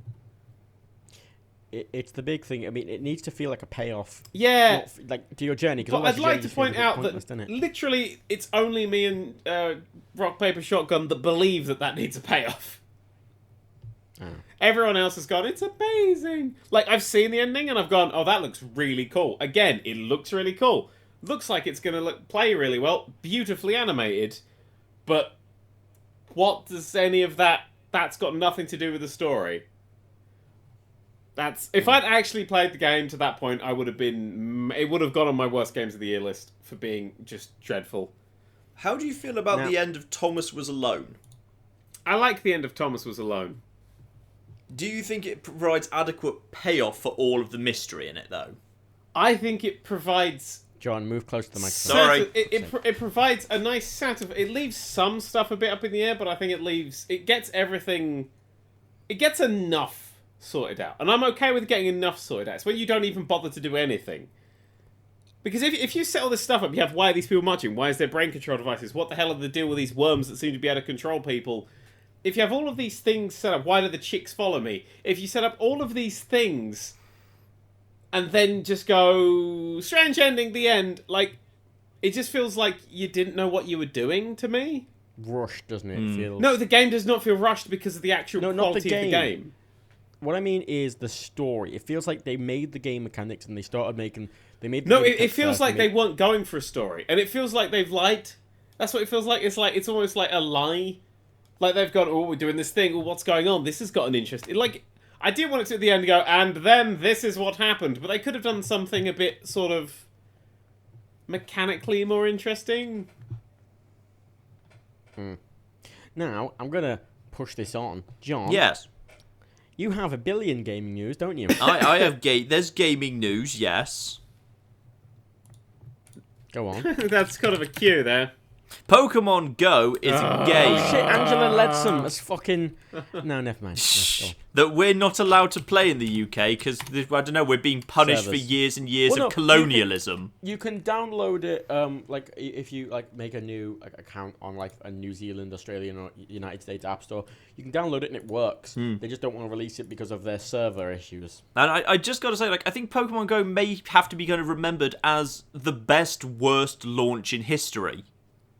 Which is, it's been a ridiculously massive success in terms of downloads and playtime and the amount of money it's generating for Nintendo, despite the fact of severe security risks flagged by Lures, which has already led to 11 children being mugged in Missouri, privacy issues where Google account was given full access to the app when it should never have been. Michael Baker, who is a 21-year-old in Oregon, was stabbed at 1 a.m. and then refused medical treatment because he wanted to keep catching Pokemon. So we're getting into dangerous, life-endangering, addictive behaviour. One woman found a dead body in a river, and nobody's died yet, but it really is just a matter of time. And despite all of those things, it's still being massively successful and everyone loves it. That's remarkable. I don't love it, but then again, I'm that. It is the power of Nintendo and their brand that they could have all that go wrong in the first week, and that's been completely overlooked in favour of let's tweet funny pictures of Pokemon in curious positions. There are two things Nintendo need to take from this. Sorry, there's two things Nintendo could take from this. One that they should and one that they shouldn't. The one that they shouldn't is, hey, we should make lots more mobile games. Don't do that. The thing you should take from this Nintendo is, hey, maybe our console isn't necessary and we built up 25 years of this fucking thing, and maybe if we put this on other devices, like, say, make a cool PC game, we'd actually sell a lot more copies. It's the best-selling mobile phone game. Nintendo could make a lot more money going the way of Sega after the Dreamcast, potentially. Yeah, well, that's the thing. Their power is they have huge power in their IPs. Yeah, they have colossal power, and they keep them to themselves, and that's what's killing them. I did some fun calculations, by the way. I've got to do a shot right now. I've got a Lemsip liquid that I have to do a shot of every couple of hours. You go and do that shot while I kind of spray some maths around this Podcats. Oh, sex. So, Nintendo, their entire income for the final quarter of 2015 was $241 million. That's income, that's not profit. So they made an income of $2.67 million US per day. Before taxes, before profit, before costs, before anything. Yeah. Now, in the 4 days since it launched in the US, where I actually had this data from, the income of Pokemon Go, which obviously has much smaller overheads because there's no physical distribution or anything, is $14 million. So they've made $3.5 million per day. So in other words, they're making more money per day by about $1 million a day through Pokemon Go right now than the entirety of Nintendo combined. Yep. That is how much money they're making. And that's not even rolled out to every country. That's only early adopters, and that's only with monetization making, because that's 3.5 million a day of 15 million downloads, so about 25 cents per user per day. Though obviously that won't be evenly distributed. There'll be big whales throwing off the distribution. But that's kind of early days, and they haven't even properly monetized it yet, and they haven't even rolled it out everywhere. Like, this is a ridiculously huge money spinner. Like, literally, they're making more money off just Pokemon Go than everything else Nintendo owns altogether. Well, their stock price has almost doubled as well. In like huge amount. Yep, huge value off that as well. It's because they got their IPs out of their dumb consoles. If they if they just kept going and they released the NX and it flopped like the Wii U did, that would have been it. That would have been the death of Nintendo. The sad thing is, right, because I get quite mixed opinions, because I'm all for sort of openness and non-exclusivity and stuff like that, and with Nintendo especially, you know, for that. But at the same time, I don't like Nintendo for the business, like the whole YouTube thing, fuck that. But as a just manufacturer and maker of games, like, they have an ethic that I like, in that they make games to be fun, not innovative, not fucking breaking the walls of I need to put a star there. I haven't had fun with a Nintendo game for fucking years. They make very dull. No, you might not have fun, but you know, Splatoon was pretty good. Yeah, the Splatoon was very good. But even if you don't have fun with them personally, their goal still, when they go in to make a game, is for it to be fun. Yeah, that's the goal. It's their one goal. And if Nintendo like money, if they were to announce tomorrow Wind Waker HD on Steam or Ocarina of Time Majora's Mask Double Pack HD Remake on Steam coming next week, totally. How much money do you think they might make by that? Infinite. Because I think all of the money. Literally all of it. 20 million users on Steam, isn't it? At any one time, which is more than like the Wii U's got in total. If you stuck, if the next Legend of Zelda was like it's out on Wii U, NX, and Steam, they don't even need to bother. Just release the nostalgic ones with a bit of HD polish. It will sell everything. You know, I would get it. I'd buy it. I'd buy a Majora's Mask HD remake on Steam. Hell yeah! But this is every time. What annoys me as well, because I like. Sorry, somebody said the games were high quality at least. Yeah, you've not played the new Star Fox.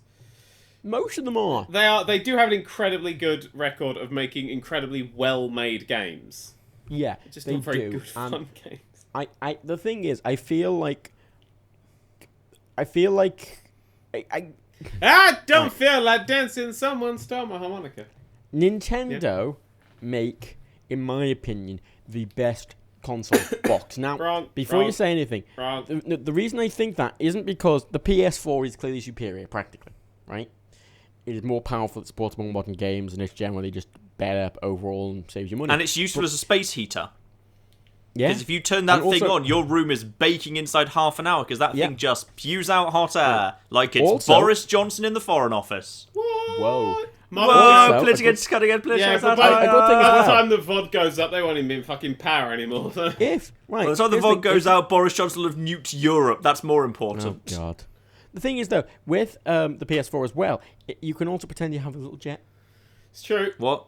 You don't need to make the jet noise. You can just like move your hand around instead of saying whoosh. You just you never actually have to go on YouTube and look at those like goats making weird noise videos because you've got one under your TV at all times. Yeah. Anyway, the reason I say that is because their consoles, like the Wii U, right, might be badly sold with no fucking games on. Yep. Right? But the quality of that hardware, even though it's not powerful, the quality of that, like much like most of their games, the quality of it is fucking stellar. No, that controller is it just feels like the worst piece of shit in the world. Yeah, but I bet it'll survive. I bet it'll survive longer than current generation consoles controllers. No, because see, I use the Elite, motherfuckers. Okay, the Elite costs about as much as the whole Wii U. No, I'd say that the Elite is the best feeling console, and then the controller, then the PS4's DualShock, then the Xbox One new controller, then the Xbox 360, then the DualShock 3, then lots of spaces, then the Sega Mega Drive, and lots more spaces, and then the fucking Magnavox, and then the fucking Steam controller and the Wii U are joint right at the bottom, just dying. Okay, you might think the Wii U controller feels cheap, but it is well. No, you might think the Wii U controller feels cheap, but that's because it is. I'm willing to bet that, like the Game Boy, it'll still be working in a couple of decades. That's the case. Because Nintendo builds this shit to last. Nintendo consoles never die. That's a fair point. Microsoft consoles fail and die constantly. And this is the thing. Do you know why? No. There is literally a reason why Microsoft and Sony's consoles fails a lot of time, and that's because they're cutting edge technology. But they're a lot higher they have got planned obsolescence built in. They want their consoles to fail because they're PS2 built is still cheap, so they fucking have to be going replaced. on a daily basis. Thank you very much. Planned obsolescence, those things. And okay, can we just talk about the PS4? Right, you know the PS4's user interface. Yeah. It's shit. It lags all the time. It crashes all the fucking time. The store barely works. It's the laggiest. It's the Sony servers that are the worst bit. Downloading anything is horrendous. Awful. And the whole system to me is just this clunky pile of shit. The Xbox 360 one, the newest one's actually alright. The Xbox One I think is better than the PlayStation 1. It only downloads a lot faster. The Microsoft service is a lot better. But it's still a bit of a clunky mess. The Wii U's fucking interface. The Wii U software is excellent. No. No. What? I like my because I got a Wii U quite early on and then gave it to Emma Blackery, and I think she sold it for hair dye. I actually don't even mind the PS4 UI. I think it's better than the Xbox One. The Xbox One I had the Wii U really early on, which meant I clicked update, and then about a week later it would fail. Okay, to rephrase that, not UX, not UI. Okay, user experience. Well, basically there was a lot of little cunts that I had to make that would just sit around the place. We're like, who's this? They go, me's and we's and g's and b's, all these b's you got to fucking make it. Oh god, it felt like my first controller by Fisher Price. The whole thing. I tried to play Lego City Undercover. That's literally the reason that I got the Wii U, because that game looked fun as hell. Proper like open world Lego game, first one, yes please, with a silly thing. Game's really funny, not great because you have to look at the minimap which is on the Wii U, and when I look down and my eyes focus, I look at the minimap and go, oh, I've crashed, and then look up and I've indeed crashed. Oh yeah, no, the Wii U controller is a bit of a stupid design, but I love Nintendo's goal of the console not being this fucking. Like, because I get really pissed off at Microsoft and PlayStation's cunty fucking marketing. Yeah, okay, but let's get real for a second. At least at least Sony and Microsoft know what a human's hands look like and can build something that fits them. Because Nintendo goes Square, and that's it. Square has worked for them in the past. The only time they didn't go for a square was like the fucking N64 controller. They're like, everybody's got 3 hands, and they got middle stick, and then the GameCube was nice. GameCube was nice. GameCube had a very nice squishy trigger buttons, and that was fucking it. It was like, hey, what do you want? It's 16 buttons. Just put them in random places and in random sizes and random The colours. C-Stick is admittedly the worst camera analog stick that's ever existed. Yes. And was terrible as a second analog stick, and shooters were dreadful. Twin-stick shooters were dreadful on the GameCube, which is a shame, because it's one of the only ways to play Time Splitters 2. PS2. But, right... Okay, I find the Wii U controller incredibly comfortable. Really? Yeah, but have your hands had to mould to it? Yeah. No. I would like to point out that there is a reason for that, and it's that you're well, let's put it in a nice way. You're from the north, Matt. We all know what happens. Are you saying people from the north are literally square, possibly rectangular? Well, they must be. I just realised that Theresa May's entire cabinet from Southern constituency, so thanks for unifying the country there, Theresa. That would make sense, because like if the people from the north were like rectangular but quite slim, then they could stack together very nicely when you put them into the mines. Yeah. First of all, Hadrian's Wall was made out of. First of all, I'm Irish. The reason I like the Wii U is because we like old technology. We haven't quite caught up yet, you know. I would like to point out there's still no worse controller than the Steam controller. And I've put like months into trying to learn that thing. Like, I bought that to use because I like got a TV and shit, and I got the Steam Link, and I thought, I'll get the Steam controller. I like to be able to play like a piece, like Civ or something on my couch. Yep. And no. It feels so cheap. It feels like it's made of paper. It feels horrifically cheap. The buttons are too small and too far away. The pads are just atrocious, motherfuckers. Oh, the fucking joystick somehow feels like it's the. How does it feel so cheap? It's the best thing about going PC gaming for me was now no one can ever make me update from using a 360 controller. I can use a 360 controller for the rest of time because all PC games will be optimized towards it. Yeah, but you should use an Xbox One Elite controller because it's the best. Yeah, I still don't think it's worth it. Yeah, John, do you use your Xbox 360 controller to do work every day? To do work? Yes. Yeah. Yes, this is my so job. Buy an Elite controller. Buy an Elite controller.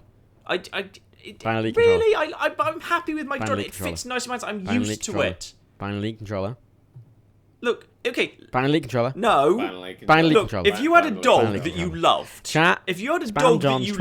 and a slightly cute puppy wandered through the street that was for sale, would you just kick your dog out the window to go buy the puppy because the puppy... No, I'd shoot my dog in the head, kick him out the window. Is this a metaphor for the console upgrades or for the You love Mr. Flufflingtons. I want to point out, though, John, you can keep the Xbox... You can have both of them. You can just ignore the dog you've had for years a bit more and then pay much more attention to Mr. Fluffington because he's better. No, the old dog is Mr. Fluffington. The puppy's douchebag name, like Chad. The puppy's called Chad because he's a douchebag puppy. No, John, you put Mr. Fluffington in a drawer, and then if a guest comes over, you give Mr. Fluffington to the guest to have a go. Keep your dog in a drawer. What's missing here is that John seems to think that I have any emotional connection whatsoever with my controller.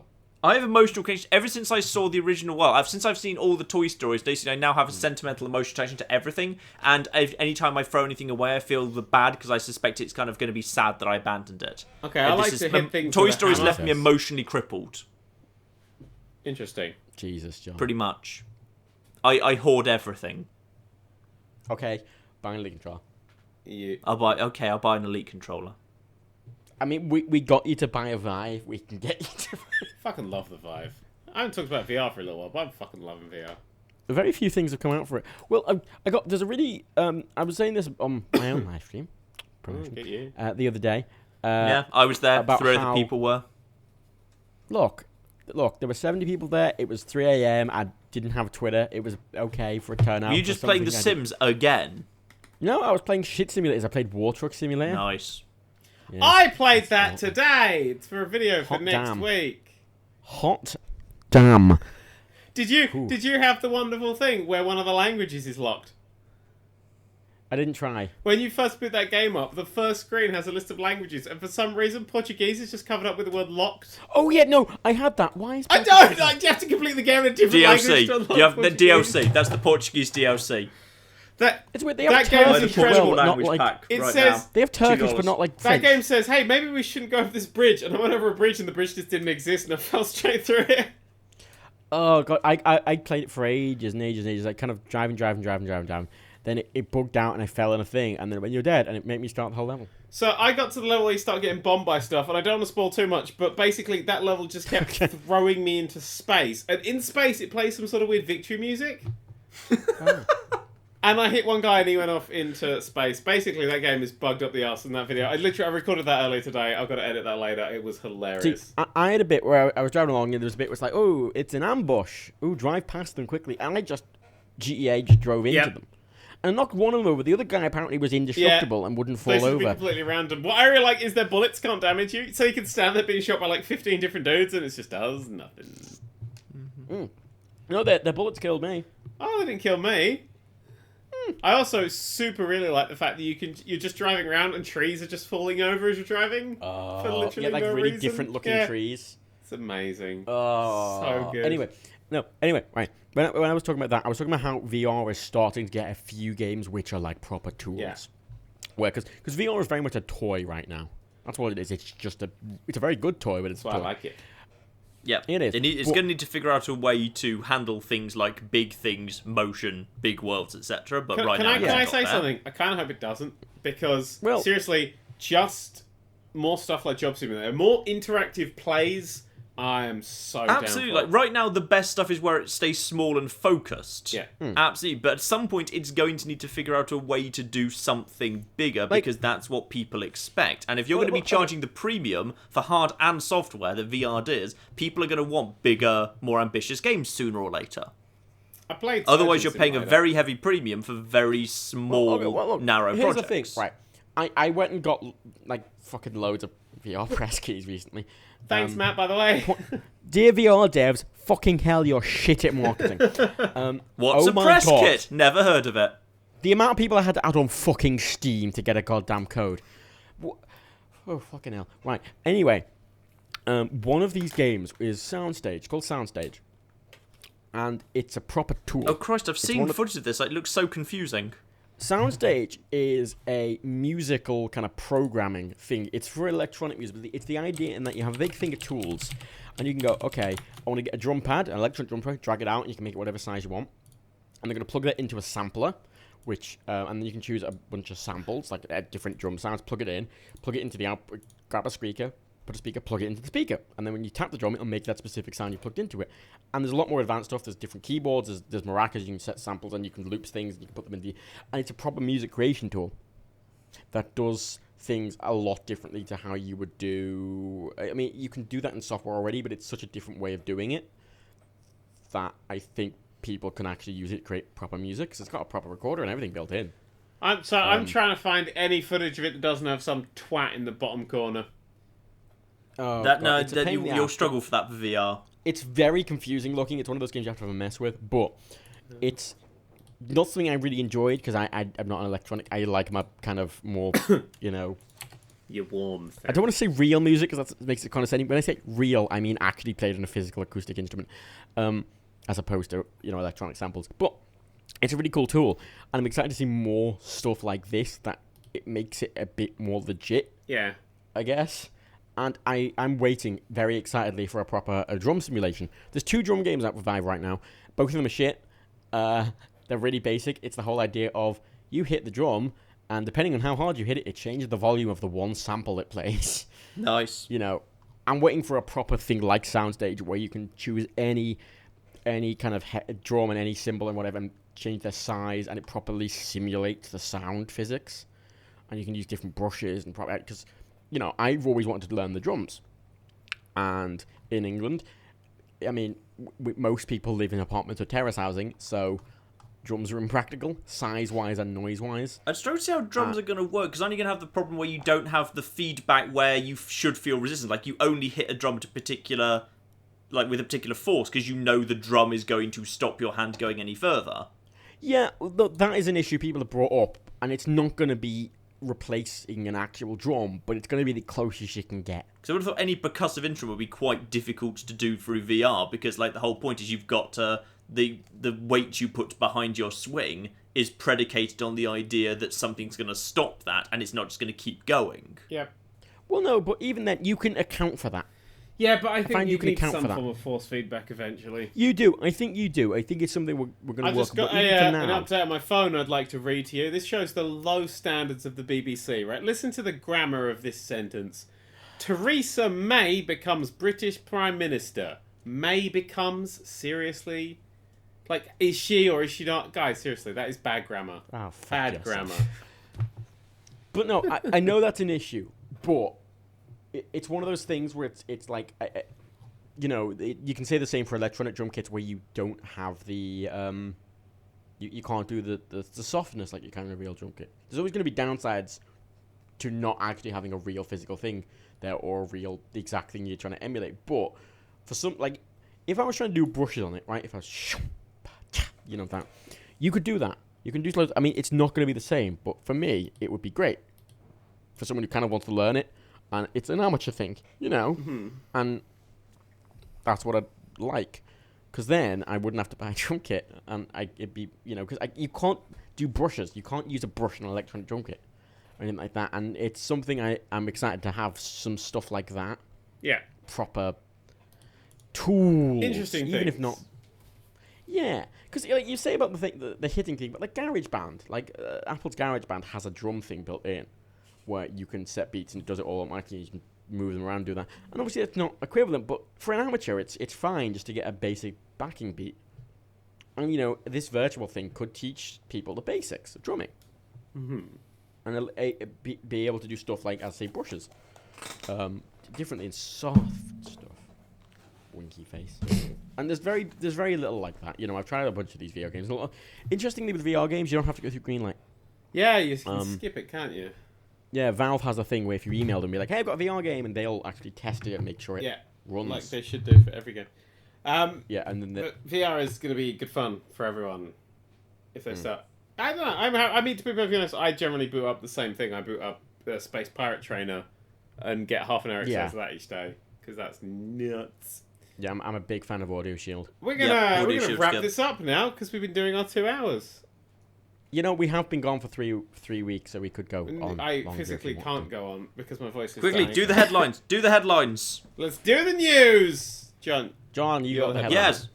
No Man's Sky is coming soon. They've confirmed there's 18 quintillion planets in it. Yes. 18 quintillion. I'm excited for No Man's Sky. You know, I don't know if it's going to be a good game or not, but it's a wonderful idea. Yeah, and it's going to be 6 gig. 6 gig for 18 quintillion planets. Oh, someone did a fucking incredible video about that, and I can't remember who it was. I think it was like probably Tom Scott. No, was it like Video Gamer TV or something? Oh, who the fuck? Oh god, hang on, I'm gonna look this up. They did. I need to figure out how many kilobytes per planet is that. I don't know it's done algorithmically, but whatever. Yeah, if they're randomly generated, it just needs the textures. Moving on, Microsoft apparently massively undersold the Xbox One backwards compatibility because despite claiming that the Xbox One backwards compatibility would give literally no performance improvement, people have tested and proved that actually Red Dead Redemption runs a lot better on Xbox One than Xbox 360. Stop. By a lot better, that means it actually runs at a stable 30 FPS in 720p. Which is as good as you're going to get on a console. It's a stable 30, whereas the Xbox 360 version regularly dropped to 18 and 20. Yeah, I would like to clarify that. It doesn't mean, it's running better, but it doesn't... Okay, it's running more stably, which is just a case of the drops are caused by performance issues in the old console. This does not look any better, it doesn't run any better, but it doesn't drop. But it is smoother. It is slightly smoother. If you've got both, it is worth playing Red Dead Redemption on Xbox One. You will get slightly better performance. That has been demonstrated at this point. It is not worth buying. YouTube channel Video Gamer TV. They've uploaded a video 2 days ago called "No Man's Sky is only 6 GB WTF." watch that video. It's fucking hilarious. Go do that. That's a thing. Hey, there's a game app called Furry, and I've been calling it Furry for ages, and I realised today it's called Fury, and I felt like a right twat. But why would you call your game something that could be called Furry? I can't wait to make a video of that, and I'm just going to call it Furry. And if you have PS Plus, that game's free for you right now. I got rid of my PS Plus because I have PS Plus. Actually, it's not bad. This month, actually, it's a good month for the console, folks. If you're on PS Plus this month, you get Fury and Get Out of Hell for free on PS. Oh, that's possibly a good game. That's all right. And for the Xbox Game with Gold lot, on the Xbox One, you get Banner Saga 2, which has been well received. And on the 360, you get Rainbow Six Vegas 2. Ugh. So that's not actually a bad selection this month for console Something I saw in the shops today was a new Tom Clancy book, which I found to be very interesting because he's been dead a while. Mm-hmm. But it's like Bond films. They'll just keep Bond films. But it's called Tom Clancy's whatever the fuck, written by some other bloke. Like, because he sold his name to Ubisoft to the point where they can use it massively after he's dead. Like, he's not involved with the game with his names on. He just literally sold his name. Did he do that to another fucking author? Well, maybe it's just a different Tom Clancy who just is cashing in on the coincidence. But it's not. It's like the guy's like... Could be the different Tom Clancy. It's not an uncommon name. It's not even written by him. It's just Tom Clancy's this thing, and then it's like written by some other fuck. You're like, what? Might be in like the same written in the universe of Tom Clancy. It's still not right, though. It's very weird. Mm-hmm. Yeah, there's a Ghostbusters game, but despite the fact it's dropping on the same day as the Ghostbusters film, it's nothing to do with the Ghostbusters film or the original Ghostbusters film, which is very confusing. Okay, I need to say something. I saw Ghostbusters yesterday. Ooh. Matt, you don't have an opinion. Don't. You're on the internet right now. Do not have an opinion. Okay, I could rant about it for hours, but I want to say one main thing. Please don't. It tonally does not sexist the tone of the original that made the original so good. Twat! Sexist! You hate women! Matt hates women! Matt hates women! Everyone go tweet Matt hates women at Matt. I want to talk about one scene. Shit! I want to talk about one scene that sets the tone for the whole movie, right? Versus the old ones. There's a scene where, because all the old fucking actors are cameos in it. Bill Murray's in it as like this fucking ghost denier person who's like, yeah, ghosts don't exist. I'm a scientist. Hilarious joke. I know. He's there and he sits down. He's like, oh, I'd like to see this ghost. They fought this demon. You know the one from the trailers that sits on woman's thing. He's like, I'm just gonna go. The big scary monster. Yeah. That one. They have that and a thing. He's like, oh, I'd like to see this ghost. And Christian Wig's like, oh, fine, I'll just show you with it. And Melissa McCarthy's like, no, don't let the ghost out. Obviously. And she's like, okay, fine. And then just lets it out anyway. And then it leaps at Bill Murray, picks him up, throws him out the window, flies off, and then Bill Murray dies. Good. And then it cuts to a shot.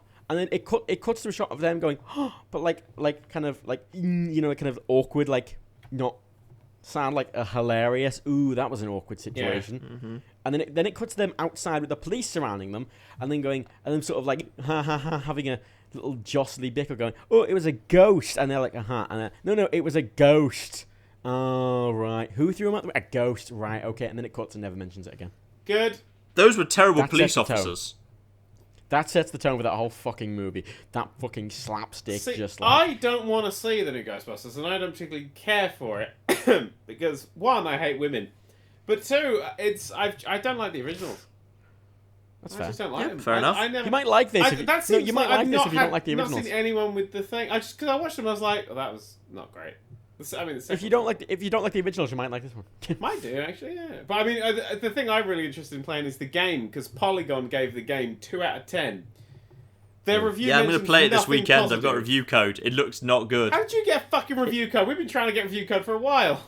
Because I haven't been blacklisted by everyone because I never slagged them all off. Wait. No, I want to just quell your lie. We've been trying to get a review code for a day. That's a while for you, Matt. Jesus Christ, you get me free Lego. You can do anything. Come on. This is your thing now. They're Activision. Come on. They take time. People are now saying Dan hates men in the comments. I do. Especially white men. Oh, no, it's really sad after we had that really good Ghostbusters game, which was Ghostbusters 3, basically. Yep. That was good. Like that either. No. Mm-hmm. And PlanetSide 1 is dead. PlanetSide 1 shut itself down this week and went out in the way I like, which is they actually did a proper end of the universe event. Yeah. Which is always good when MMOs actually do that. They had a big meteor shower, and everyone who showed up got to be killed by meteors as the universe ended. So can I show. Say something that I don't like that, especially when The Matrix did it. The Matrix Online, which was like a canon addition to the Matrix storyline, did that, and they had the world end and kill everyone off.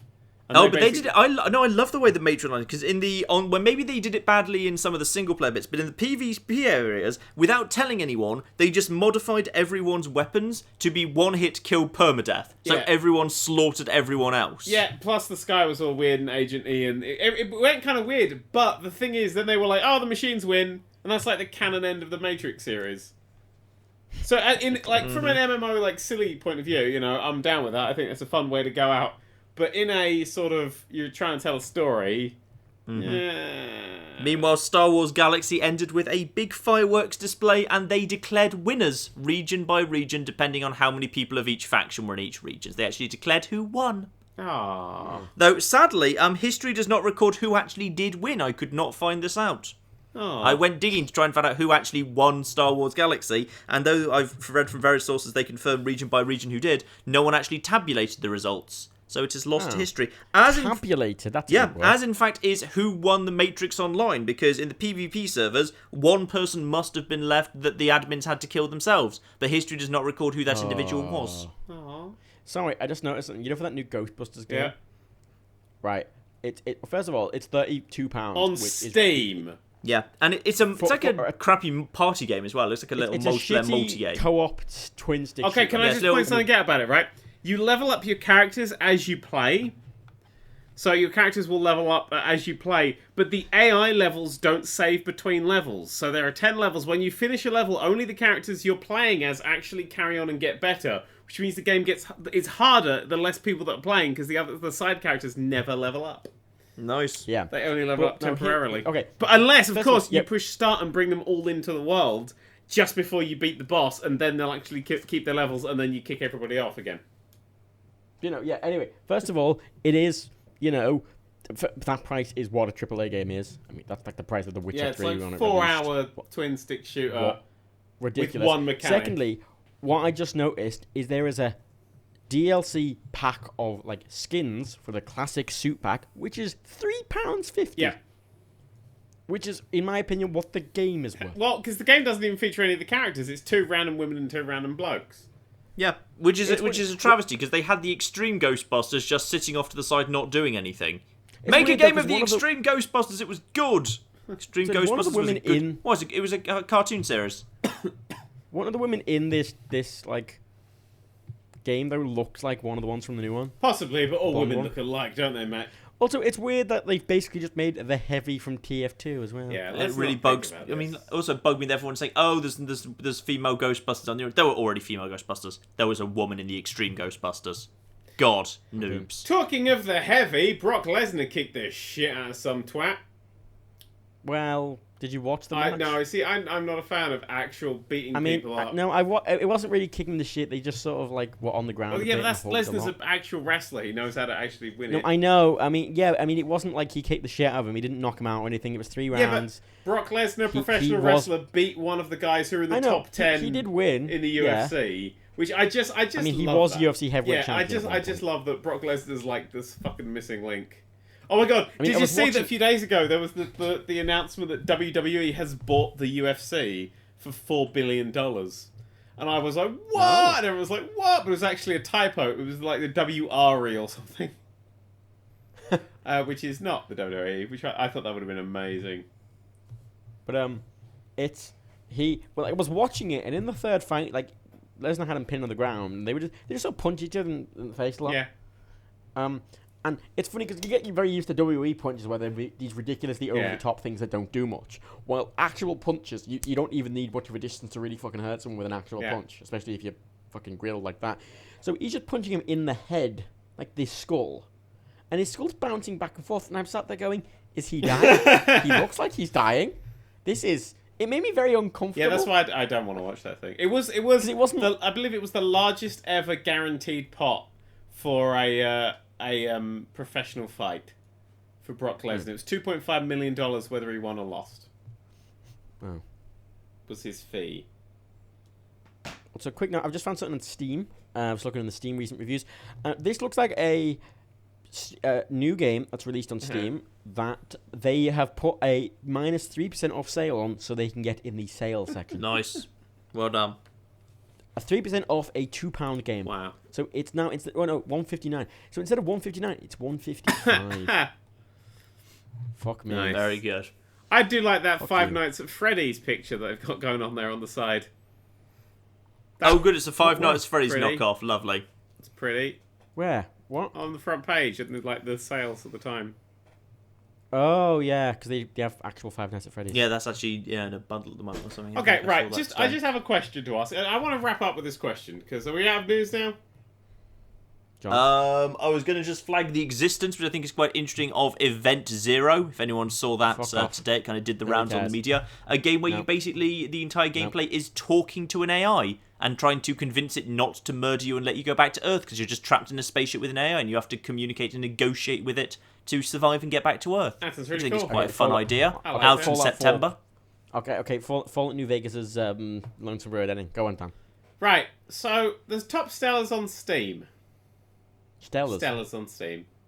The top sellers currently include Farming Simulator 17, which isn't out till October, and people are pre-ordering the shit out of that, apparently. But it's gone past the point of GTA 5 is on the top sellers. All the time. All the time. Fair enough. Who the fuck doesn't have a copy of GTA 5 at this point? A lot of people. Really? Because it's full price. Like, there was just a big sale on. How is it still selling at full price? Maybe there's latency in how they tabulate the results. For fucking... Also, for Prime Day... Fucking Prime Day, Amazon Prime sold all the microtransactions off for half price. Yeah, they were half price. But like the £60 ones were like 30. Yeah. I may have bought one. What? No. What? I didn't buy one. You bastard. We should wrap it up. I was going to play my harmonica. I want an office, alright? You better fucking play this. Then we could do whatever the fuck. We can do those cool stunt things. They actually look pretty fun. They are very fun. The actual creator tools for the GTA 5. Actually, okay, this is something I want to talk about as well. GTA 5 update, the newest update, is the first update where I've went, oh my god, a Rockstar finally actually understanding the audience of GTA Online. I got that as well. Because it's the first update where they've went, oh, hang on a minute, people want to have fun. Yeah. The tools aren't available yet, though. No, people want to spend a ridiculous amount of money. That's what they want. The tools are available on the 2nd of August. Yes. What it seems to be is placeable sound effects, placeable particle effects, placeable road race things, a load of placeable tubes and boosts and slowy things. Yeah, it's basically Trackmania, and that makes me happy. It is. It's fun. Yeah. And I played them, and it's weird. You're playing them, and it does feel like all these stunt races you see in GTA on PC, especially. And I'm glad there's a category for them now as well, because finding actual races in GTA is a pain in the ass, because most of them are just these like, hey, it's a cool ramp. Yeah. But it's good because for the longest time, GTA 5 and Rockstar, I mean, it's still a mess of shit microtransactions, but for the longest time, they've just sort of went out and went, hey, we know you all keep hacking and trying to hack in planes so you can have fun with them. So what we've done is we've removed those hacks and we've replaced them with cars you can't afford that don't do anything. Is basically what they've done for like 10 updates in a row. Yep. And this update, they went, okay, we see what you're doing constantly. Here is a better way of doing that. It's the first time they've ever done that. Yep. And the new cars are balanced. They're actually balanced. It's not just here's the fastest one. Like, because none of them are faster. Like, they're all really fucking slow. No, they're fast, but they're slower than the other ones, but they make up for it with handling. Yeah. You know, and this is the thing, that they're balanced properly, and, you know, you can have 3 cars and they can properly compete, because one might get better on straights and one might take you on the corners, and it's good, man. I like it. You should play it. Good. This kind of feels like kind of the opposite of what people have been saying about Bethesda and Fallout 4 DLC, which is Bethesda's position is, okay, we see what you modders are doing, now here's a vastly inferior version we're going to charge money for. Yeah. I like Fallout's DLC. I like it too, but it can't be denied that if you kind of look in the mods, much of what they've released in terms of settlement was already in existence via free. Yeah, I don't like that whole workshop thing doesn't work at all. There's no point to any of it. I mean, the more I kind of dig into contraptions, the more I feel like the physics here doesn't really work very well. Yeah, I mean, there's a lot of missing pieces, and the switches just don't work. The bug that they added that gave me the extra levels, super into. Good one. I get annoyed at Fallout because I'm getting annoyed at them making it kind of Minecraft. Because with this like Vault DLC, as exactly I want to make my own vaults as like from a curious I want to mess with people in a vault perspective that isn't in Fallout Shelter because fuck Fallout Shelter, it just doesn't make canonical sense. Really, I mean it's what John you said once, isn't it, about how like the pit, it's like, oh, we're the king of industry, and just some woman in the fucking Commonwealth who came out of Vault. Though they say there's going to be a story. There is going to be actual story and quests for Vault Tech. So I reserve judgment until I've seen it, I think. It just, even with a story, it just feels canonically... Well, if they might come up with something, clever, like if, there's an old Vault Tech AI and you need to, like, do a Vault experiment in order to release some people from something and it needs to be convinced there's a tech. That, you can come up with something that's definitely going to be no less silly than the entirety of Old World Blues. Yeah, but even then, like, the practicality of building a whole vault by yourself is just, I could do it. And to me, right, I get kind of put off by it just because I like my story. I go into Fallout from a story, not my building. And the thing it's trying to be Minecraft, right? And it annoys me that it's trying to be Minecraft because the appeal of building in Minecraft, I mean, there's the appeal of building in Minecraft on its own anyway, but a lot of the appeal is because you do it in multiplayer or you make a map and you share it. You don't do that in Fallout. I think that it's just for Fallout's you. We literally were sharing images of our things earlier this stream. Images. But it feels like it's actually a world, and that building the settlements does a thing. Yeah, unlike it is Minecraft, nice where you're building a thing on the because you're building a thing. Like I feel like I'm doing stuff for the AI. I know a lot of it's for me, but it feels sort of. But the AI feels really inconsequential. It feels hollow. Yeah, but it's still that's the problem. Like AI in Fallout 4, there's so many just like here is a settler. They have no story. While in Fallout New Vegas, pretty much everyone was named aside from like just some filler characters like gamblers. Yeah. And I miss that like story because that's what I go into it for. I go into it for the story, the idea that in Fallout New Vegas, most things were able to be done. We're gonna find out July 26th. Of the Vault Tech one. If I still love. Yeah, that's Vault Tech. It's very soon. It's very, very soon. And then like depending, that won't be anything substantial, but yeah, it'll be. Whether Nuka World is as good as Far Harbor, in fact, it has to be better than Far Harbor. It needs to somehow wrap up the whole game for Fallout 4 to be well remembered, I think. I did wrap up the whole game. I've wrapped up my own way. I really like Fallout 4. Let me do that. I mean, I like the fact there's post-game, that it's not like Fallout New Vegas where you're stuck with everyone constantly saying at the end of all the DLCs, but now the courier had to go back to the dam, the most terrifying battle. Look, I've done the dam, alright? There's like 10 guys fighting 10 other guys. It's not a big deal, right? This was more important to me. I agree with that, but I like Fallout New Vegas having a proper ending. I like Lonesome Road being a very good ending, sure. But Lonesome Road wasn't the ending, because Lonesome Road clearly says in its ending, and now the courier had to walk their last road to the dam. So the Fallout New Vegas comes up with a really good ending and then says, by the way, this isn't the ending. I know, it's stupid, but I kind of very much liked... I liked, even though that wasn't very good, I liked having a proper, like, full stop. Well, Fallout 4 just goes, and you did it, and... Which is exactly what Nuka World has to fix. Nuka World has to provide some sort of finality to the whole thing. There has to be finality out of it, and I really hope they come up with a way. Off. I have the problem with, like, I play, like, Subnautica, and I really had fun with Subnautica, but then I hate a game where I'm playing it, and I get to a point where I'm like, well, I'm done with this, I guess. Yes. I haven't really found anything else to do, and I just stopped playing it. This is why I can't get into The Sims.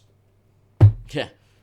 Sims has a very definitive point. It does now. When I played it, and the time I fell out of love with The Sims forever was The Sims 1, which I despise. The Sims 1 had a very definitive point where you'd stop playing it. You build the house, and then you stop playing it.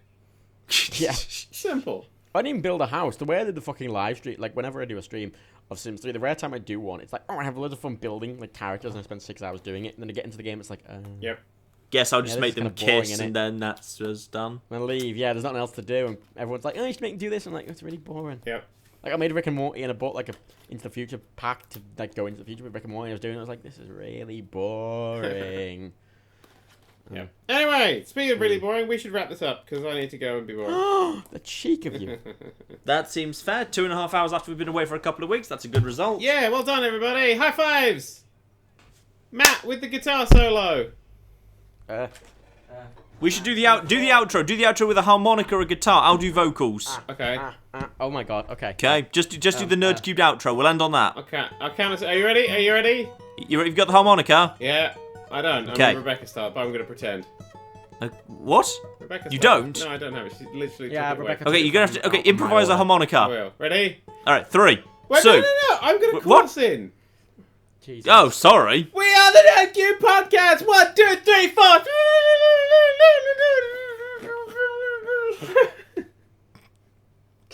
Whatever I was expecting, it wasn't that.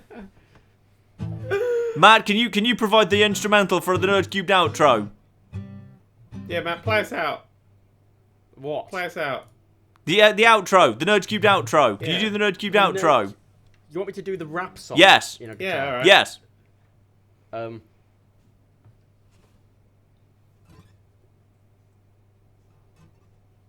What's happening? You're terrible at guitar. What's this? I don't know. How do you do that? You go, we are Nerd³. 1, 2, 3, 4. Yeah, you literally just have to. You just have to basically do just like dun dun dun. That's it. You just need to do dun dun dun. Can you do that with a guitar, Matt? Yes. Excellent. Christ, cut the string. This is a lost cause. You were like, it was like. Good night, everybody. Boris We're gonna Johnson's finish the career stream. in here. And oh.